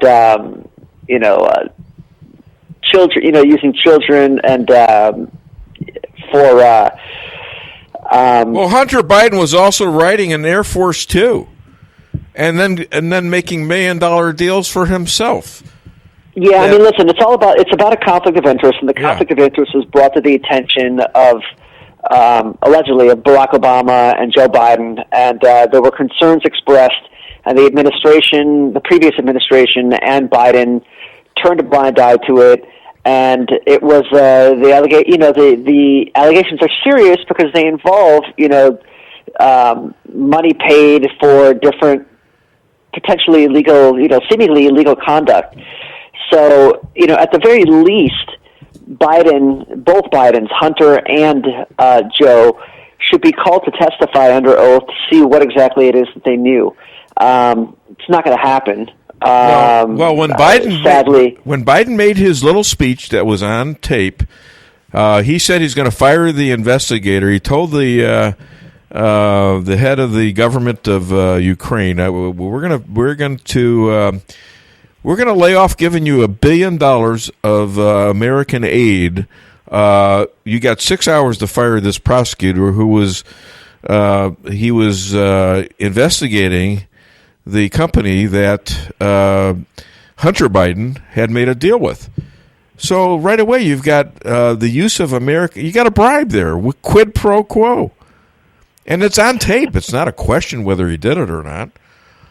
Yeah, but unfortunately, nothing is happening. And that's the, I think that's what President Trump kind of means when he comes out and says that Republicans just aren't willing to play at the level that they need to. And he's right. I mean, can you imagine if this was reversed? They're threatening to impeach Trump without an impeachable crime. Yeah. So could you imagine if they actually had something like this on tape and evidence and people coming out saying that, there were payments made that were illegal and there were, bribes? Could you imagine? So sadly, I don't know if anything's going to really happen. Well, it can only happen under a guy like Donald Trump. Okay, and let's all hope, but you've been... but time's running out for that. Hopefully he wins. Yeah. But if he doesn't, all this stuff, forget about it. You're right. I said that to somebody previously on the show. Forget about it. What do you think? You think President Biden, God forbid, is going to pursue Hunter Biden? Now, let me correct you there. That's going to be very shortly President Harris. It is the Harris-Biden ticket. I'm sorry. I stand corrected. There you go. Hey, we all know that Trump has a duty laid out in the Constitution to appoint SCOTUS justices. How is it going to help Dems to destroy a woman candidate, Kavanaugh-like? Are they going to do that? They can't do that, can they? I think that they will. I pose the same question, and I think it makes for an interesting political decision how they approach it, because, I think they're going to attack her, depending on who he chooses, on religious grounds for being like a religious zealot. But absolutely, listen, women may not react as favorably to such abuse. And that's what it was. It was heartless, vile abuse that Kavanaugh took if they do the same thing to a woman. I don't think a Democratic man is going to do this to her. I think they're going to leave this to the women. I can't see it getting as nasty. Here. I just can't see it getting as nasty. I really do. Huh? Although, and you heard there are some people saying that they shouldn't even have hearings because all the Democrats have come out and said, hey, we're voting no matter who it is. Right. So why have a hearing? Why not just go straight to a vote? I don't think it's appropriate. I think they got to have, even if it's going to be nasty, they got to go through it. And it's a political thing. If they're nasty, the Democrats are going to be hurt politically, I think. Let them be nasty. Correct. Listen, I agree with you. I think that they should do it. Whether or not they have to do it, I don't know. I don't really think they have to have a hearing kind of, but I think American voters expect it, and I don't think that they would take kindly to. I think they'd look at it with skepticism if it just went to a vote. So they want to hear from the nominee. I think it's brilliant that Trump is going to do pick a woman. Yeah, and I think Democrats. Well, we were talking about very carefully picking the how they approach this. We were talking about he might pick the Cuban gal from Miami, from Florida. Yeah. Yeah. Well, what a move that would be. That would serve him well. with the community down here. I'll be talking to Liz Cabrera next, your friend down the road there in Miami, about this. So yeah, that should she'll be interesting. she should be able to give you the inside scoop because she's down she's there, good. right? I think she's in Miami.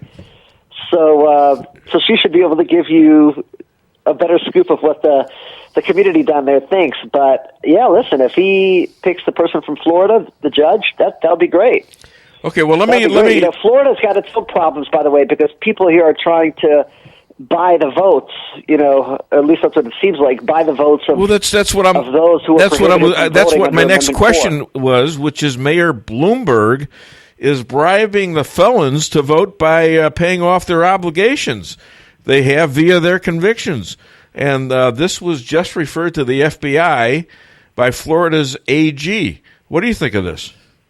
I think that's great. I think it's a smart. I actually just just wrote an article on this, and there's a law in Florida that prohibits that type of conduct. Basically, buying or selling your vote, or somehow improperly trying to influence the vote of someone else's vote. It's different, for example, if I tell you, Dave, let me drive you to a polling station so you can vote. Right. Okay, that's fine. But it's a whole other story when I say, Dave, I know that you're going to vote Republican. I know that you can't vote now, so what I'm going to do is I'm going to pay for you to allow you to vote, because I know with the intent that you'll vote for a Republican candidate. And that's the argument here, is that, and it was kind of foolish on Bloomberg's part, because they apparently wrote a memo, I guess the Washington Post reported it, that they actually voiced why their intent behind making this big pledge. And the intent is to help people who are going to vote for Biden, who are more likely to vote for Biden. And they just admitted, when it comes to Florida, they focused, I think Bloomberg focused, for example, on 32,000 ex-felons who were black and Latino. And apparently, from what they cited, about 90 to 95% of the ex-felons of those of black or Latino ex-felon voters would vote for Biden. So then the argument goes, well, you're offering to pay for the restitution and the court fees and costs for people who you know are going to vote for Joe Biden. So does that violate the law here? And I think that the Attorney General here, Ashley Moody, did a good thing. She's having not only the FBI investigate it, but she's having law enforcement investigate it in Florida, because Trump can't lose. He cannot lose Florida. Yeah. He's ahead by 4 points right now. It's not good. All right, let me move on to the next question. Breonna Taylor shot and killed. Cops knocked on the door. They say they had a no-knock warrant, by the way. Hey, that's like doing poetry. But her boyfriend claims he thought they were invading. He thought there were other drug dealers out there trying to shoot him, so he shot first. Now, the cops were pretty much exonerated from all murder charges, but also I found it odd that there were no charges for the boyfriend who shot the cops. And there was a $12 million settlement to Taylor's family from the city of Louisville. This sounds a little bit squeaky to me. What do you think? Well, I think that I have to look into the settlement. Was there a settlement with? There wasn't a settlement with the boyfriend, right? With the boyfriend's family, right? I mean, or who was the settlement with? I thought it was with the family, not the boyfriend. Brianna's family. Yeah. Okay, Brianna's family, that might be different, but there was no. I mean, in my opinion, there was no murder here, so to speak. Mm-hmm. You know, the one thing you didn't mention, or maybe you did, is that the cops, although they hold on a minute, they also announced themselves. Liz, call back in a couple of minutes. So they hold on. It's not. Listen, this is crazy, I know, but hold on a second. Go ahead, Liz. Can you call back in a couple of minutes? I've still got. I now I don't know if I have him anymore. Do I? All right, I'll call. I'll tell you what. Let me call you in a couple of minutes when I'm done with the. Here's another Florida guy. You know, Elad Hakim. I'll get right back to you, hon. Okay. Done. Yes, I'm here. Good. All right, let's see if we got him. No? Hello, are you there? We're calling back right now. Okay. We got to get another line. Hey. Sorry about that, Eli. Hey, listen, I don't want to rush you out here, but she's early, and don't worry about it. All I was going to say is that there was no, the cops announced who they were. They announced, even though they had the no-knock warrant, they announced it. So the boyfriend's claim that he shot not knowing who it was, or that doesn't quite fly because they announced themselves. Okay, here's my take on this. I play that last thing from Lawrence Jones. Play it, tell me if you hear this. Hold on a second. Very last clip, right? Yeah. She did nothing wrong. She did not have a criminal background. Can you hear it? She was an EMS technician. Yeah. Also, Mr. Walker was innocent as well. Do you know Kentucky has stand your ground laws? How do you enforce a warrant like that? And it was just a search warrant. It was not an arrest warrant in a state that has stand your ground laws. There are certain protections for citizens, and he pulled his firearm not knowing who was coming through the door. So as a civil libertarian, I have some problems with this case. Again, I respect our criminal justice system. This is not a mob rule thing, but I think as the days come, I'm interested in seeing what's in that grand jury report when they can protect those grand jurors. All right, quick comment on that, because I feel the same way, kind of. I disagree on 2 points. Okay, tell me. One, stand your ground, I don't know the law there, but stand your ground doesn't allow you to shoot somebody, use lethal force against somebody when they announce who they are. The cops announced who they are and then came in. What the hell is to stop them from lying about it? They could have been anybody. Where's the proof that you got cops at your door? I don't agree with that. From what has been disclosed so far, the cops knocked. They didn't even have to announce, although they did. Yeah. And they knocked and announced themselves, so I don't believe that. Second, I also don't believe the argument from what's come out so far that she was some innocent woman. Apparently she knew that, not to say that she deserved to get shot, right? But she knew that her boyfriend was involved in drugs and stuff like that. And apparently she made money off of some of his drug sales and drug use. That's an assumption. Served as a driver to deliver whatever it is, certain drugs. She was not. So let's not paint a picture of an innocent of a. I don't want to paint any picture about her, but she was killed. Let's not do that. She was not a target of the investigation. Okay, but so I'm saying she was that she was housing a guy, or living with a guy who she knew was involved in drugs. Well, you're assuming that she knew that, and that's what's come out. Okay. I mean, if you read the different reports, I'm not assuming anything. That's what's come out. Okay, well, listen, we'll discuss this further. Not only did she know about it, she was involved with it. When you leave this call, I want you to call your friend Durham and then call Barr, because God knows the clock is running out, okay? Other than DaveWeinbaum.net, where can people find and hire you? They can find me at Thoughtfully Conservative on Facebook and at Thoughtful GOP on Twitter, and then just look me up if I can help you with any legal questions. Elad, have you heard about the librarian who was eaten at the zoo? No. Yeah, she tried reading between the lions. She tried reading between the lions. Oh, God. What was that, crickets? I thought that was pretty damn funny. Pastor Pat is here. Say hi, Pastor Pat. Hi. All right. Good Yom Kippur, my friend. Hi to Amers and the kids, okay? Have a wonderful weekend. Yeah, give her back her phone, will you? Get your own phone. God. Bye, guys. High, powerful lawyer, and he's using his wife's phone? What the hell is that about? Okay, call Liz back, please. Sorry. Okay, you don't get much time to breathe on the show, do you? I mean, it's always something. Yeah, look at him. JP's acting like he's tired. The poor guy was watching a damn basketball game last week. That was last week. Yeah, I gotta watch you now. That's why I'm standing up here. Playing basketball. Hello. How are you? Is this Liz Cabrera? All right, listen. We got to play your song first because I know you'll. I need to dance. I need to get the circulation back in my legs. do So this. hit it. She's into superstitions, black cats and voodoo dolls. Hit it. I feel premonition. That girl's Double gonna somersault. make me fall. Backwards. Cartwheels. Come on. Come on, Liz. Dance with me. Come on, Liz. All right. Okay, ladies and gentlemen. Fire.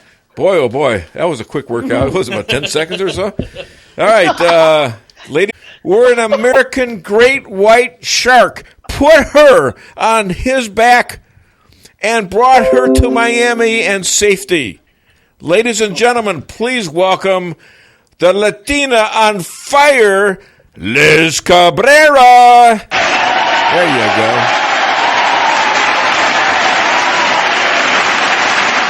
Okay, what victory were you talking about?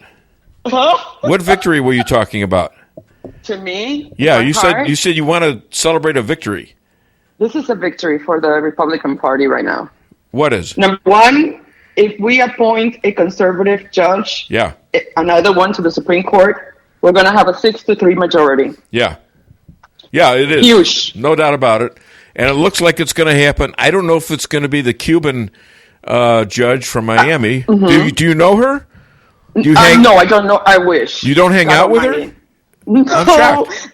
Dave, no, I wish, honestly. She's not in my circle. I pray that one day I run into her in the street and I can thank her personally for everything she has done, including and not limited, something that that people don't know. She was involved in the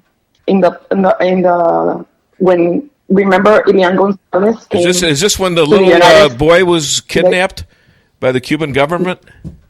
Yes, when Elian Gonzalez was escaped freedom to the United States with his mother, really on a real shark and everything else. Lagoa played a role in a major international custody battle for 20 years ago between the United States and Cuba over a 5-year-old boy named Elian Gonzalez, who was rescued from the ocean after his mother drowned while fleeing Cuba with him. Lagoa provided free legal services to Elian's relatives in Miami, who sought to keep him here. Ultimately, Elian was returned to his father in Cuba. So that was a good 20 years ago or so, wasn't it? I'm sorry, 20 years ago. That was about 20 years ago? Yes, sir. And so does he have a relationship? Is he still in Cuba? Yes, he's still in Cuba. This is something we need to stress here again. Yeah. And I've been stressing this with you. Go ahead. In so many shows that we have talked. Communism is horrific, and it stops at nothing. They returned him back. At that time, we had Janet Reno, remember? Yep. Wonderful Janet Reno. Mm-hmm. And by returning him back, that poor boy who was coming here to safety with his mother on the great white shark you talk about for real. Not really, he didn't get hurt. When his mom did, she died. But by doing that, the child became communist. And that's what I'm afraid of here. Mm-hmm. That what communism does is force you to vote their way.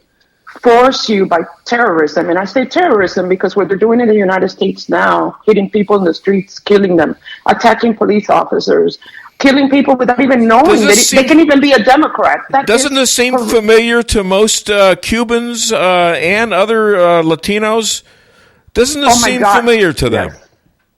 Yes, this is a story that we've lived, all Latinos, and I'm not just saying Cubans, okay, I was Venezuela, Nicaraguans, Yeah. all of us that have come, and all immigrants actually that have escaped communism, because there's other nationalities, including in the United States, that have nothing to do with being Latino, that have escaped communism for different reasons and come to the United States. And it is important to keep in mind that this election is the most important election in U.S. history, because we're fighting people that want to stop faith, people of faith. For instance, Amy Coney Barrett, 48, that's being nominated.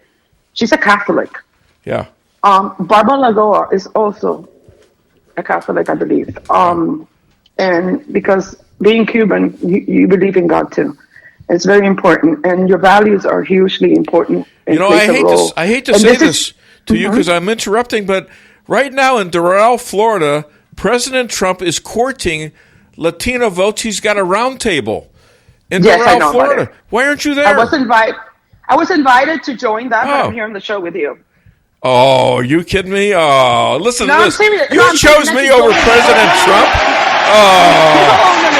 To join in the conference call, because remember that I belong to the group Latinos for Trump, Right. run by Aussie. Yeah. And so we are connected all the time via WhatsApp. And there's a lot of us, like 200 and something of us. So anytime there's an event of any kind, I have access to it because I have a back door open through this group, which is Latinos for Trump, which is not just Miami, it's all over. And so, of course, I find out about everything and I get invited to things. This was, I believe, a podcast that I would be joining, and I was invited to register, but the timing was colliding with your show, and your show is more important to me because my voice in your show is important. I want people to hear what a Cuban woman that came from communism had to endure for freedom, and that's the only way we're going to get people to vote for Trump, allowing people like me to have a voice certain places, to reach voters, to understand the importance of this election, although liberals don't understand it. This is a big shocker to the liberals and the Democrats. It's a big shocker that, Trump is a racist. Trump is this. He hates Mexicans and stuff. He hates Latinos. Trump right now is ahead in the polls in Florida by 4 points. He was behind. He's going to win Florida. And he needs Florida. Yeah, and they're saying it's because of the Latino vote, the Cubans, the other Latinos. And I would guess that even some of the blacks might be admitting they want to vote for him. No, yes, I know blacks in the Latinos for Trump group that are voting for them. Let me tell you something. Yes. This past weekend, my friends joined. They left, I believe, from Hialeah. I believe it was from Hialeah. A car caravan with 3,000 people. Yeah. 3,000. They stopped all traffic, and they do this properly. They do it with a police authority, police guidance. They allow us to do all these things. I did not go. My mom's very ill, and I'm sorry. Her birthday, and so I couldn't. I just couldn't attend. But what I'm saying is, it's constant. The Latino vote here is very, very strong. Florida will be won by Trump, by Latinos probably, and blacks. It's going to be. We've talked about this before in other shows, many times, and that's what Biden fears. Actually, you know what I know too. The Biden group tried to schedule a caravan here. Yeah, they have four cars. 4 cars. Dave. Oh my God! Planned. I thought they got 3,000, and we organized it ourselves. I thought Hillary couldn't draw anybody, and this guy can't draw. He can't draw more than maybe a couple hundred people. That's it. Yes.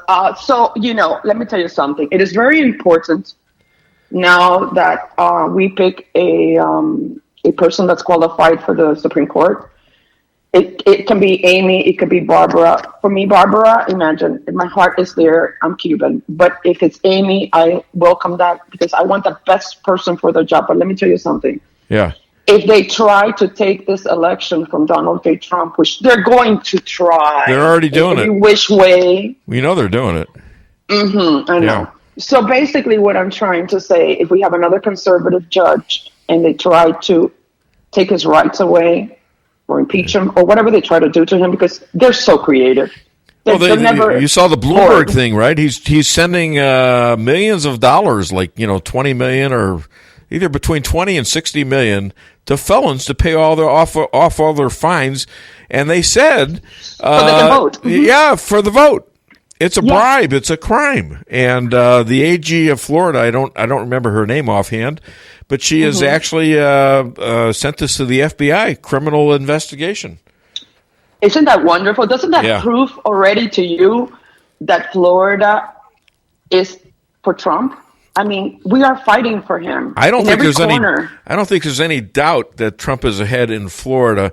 But you got to remember, people don't tell the truth to the polls because it becomes scary to be a Trump supporter because, people will attack you for that. They'll shoot at you, for goodness sakes. Yes, So a lot of people don't mention it. And so there's a lot more, I believe, than just 41% He's had 49-48 in Arizona, another Latino influenced state. So I think it's a real shock to them. And the only way they're going to do this is they're going to try to fix this vote. Exactly. Yeah. So that's why it's important that we appoint another judge before the election. That's why they don't want us to do it before the election. Of course. But it's going to happen. If the shoe was on the other foot, they would do the same thing. Of course they would. But it's going to happen. I mean, they even got Romney on this deal, although he didn't say that's what I was just going to say to you. Yeah. That's the killer of it all. You know, I really believe too, and I've talked about this with you. I believe in faith, and I believe in karma, and I believe in God. Yeah. Those who do wrong will get wrong. Those who do good will get good. And I've always believed, and we've talked about this in other shows too, that Trump is the appointed one. And you've talked about this too, about your rabbi. Yeah. He's mentioned this, and I agree with you. And you know who else I have? You know who else I have here today? Who? The official pastor to the Dave Weinbaum Show, and this is Pat Odin Maxwell. I want to introduce you to Liz Cabrera. Are you kidding? Hi, Liz. Yeah, no, she's here. She was on with the rabbi this morning. Wow. In fact, that's how I met the rabbi. And she had a calling, she said, and that she ought to, and we didn't hardly know each other. And she called me, and that's how I met the rabbi 11 years ago, roughly. He's been on the show ever since. I know. I've heard him many times in your show. Yeah. I follow you, so of course I hear your show. And I know about it, and I really do believe that God is going to play a huge role. As a matter of fact, just look at the timing of Ruth passing away. Not that I respect her, and God, I hope that she's in heaven. Yeah. Differences of opinion should not change our thinking, and we should never be evil human beings. We need to be humans. Yeah. We need to be understanding. And someone pushed out that she said that Trump should wait till after the election to appoint somebody. I don't believe she said that. I don't believe she believed it. I think that's made up. Mm-hmm. Yeah, I do too. Yeah, she was too sick to make a comment like that. Yep. Hey, listen. So you're saying now that Trump is winning with all Latinos, not just Cubans. Is that correct? Yes, Latinos. And I know, too, because I'm a Latinos for Trump, and the Latinos for Trump official, I think, headquarters is in Texas, and I know Bianca. And she's in our group for Latinos for Trump, too, and I've been on her show. Actually, with her. How close are you to the black? She's connected to here and that whole group. I mean, and she's in Texas. She's fighting for Texas because Texas is an important state that needs to be won. Yeah, and he's ahead in Texas, too, I heard. I think he's ahead there, too, yes. Yeah. This is a movement like you've never seen. We are united. It seems that what has united us has been the fact that we have all faced the scrutiny of communism. Yeah. And that's what I want the people that hear me today. I am a humble person. I'm going to cry. I'm sorry. Don't cry.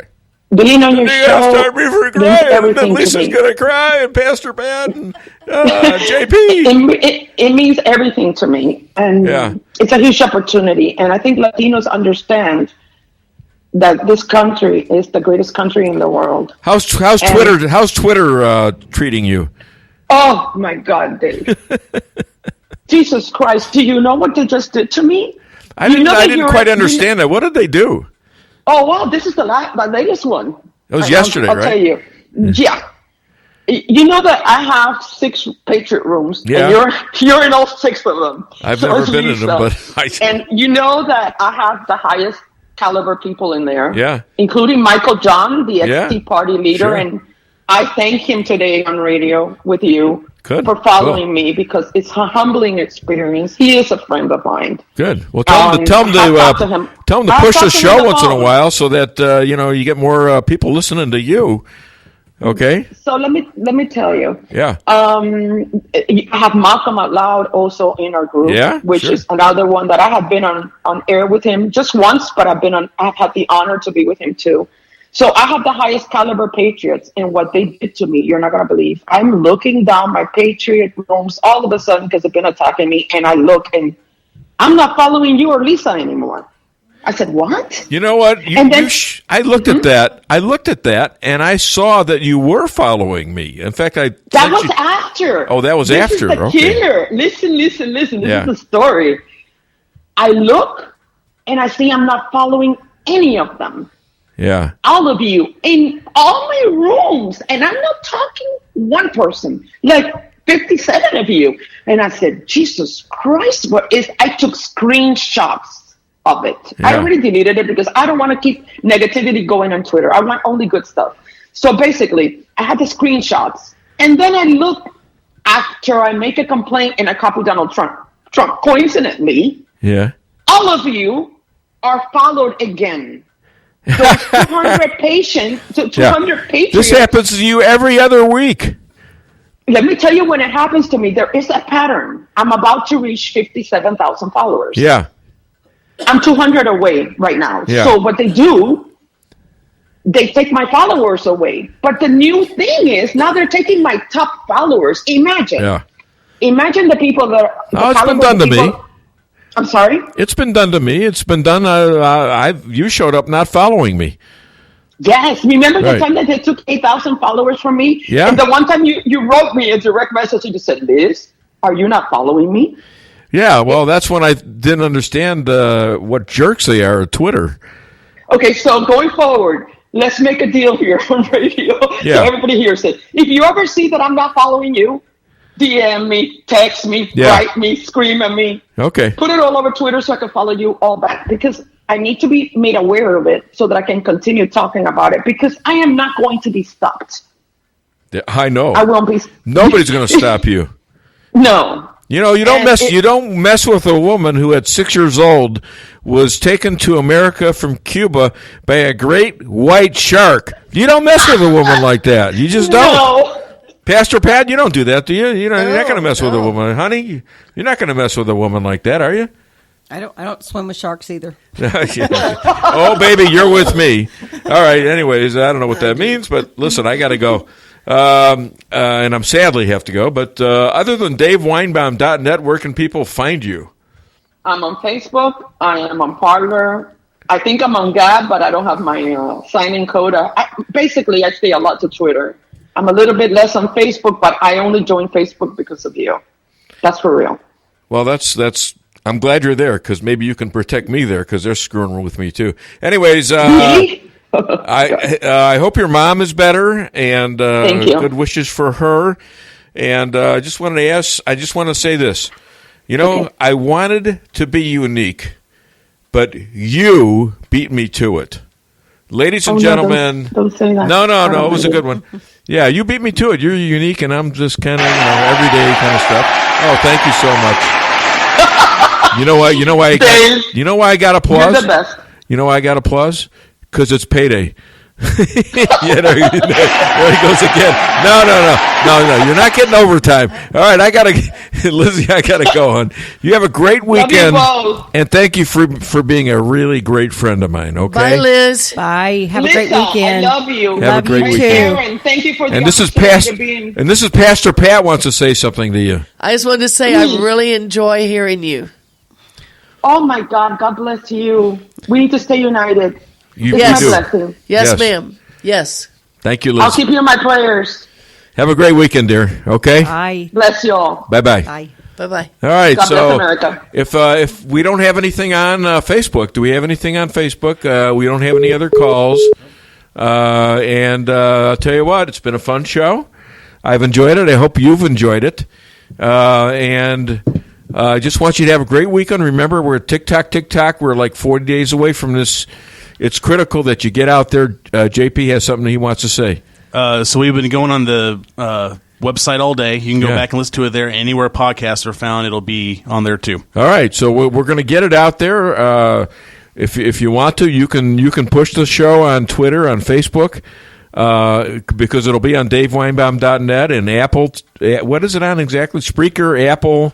No, it's on Spotify, Apple Podcasts, anywhere like that. You can find podcasts that it's there. Cool. All right. Thank you so much. You all have a great weekend. I'll be back. I think I'll be back next week with another edition of the Dave Weinbaum Show.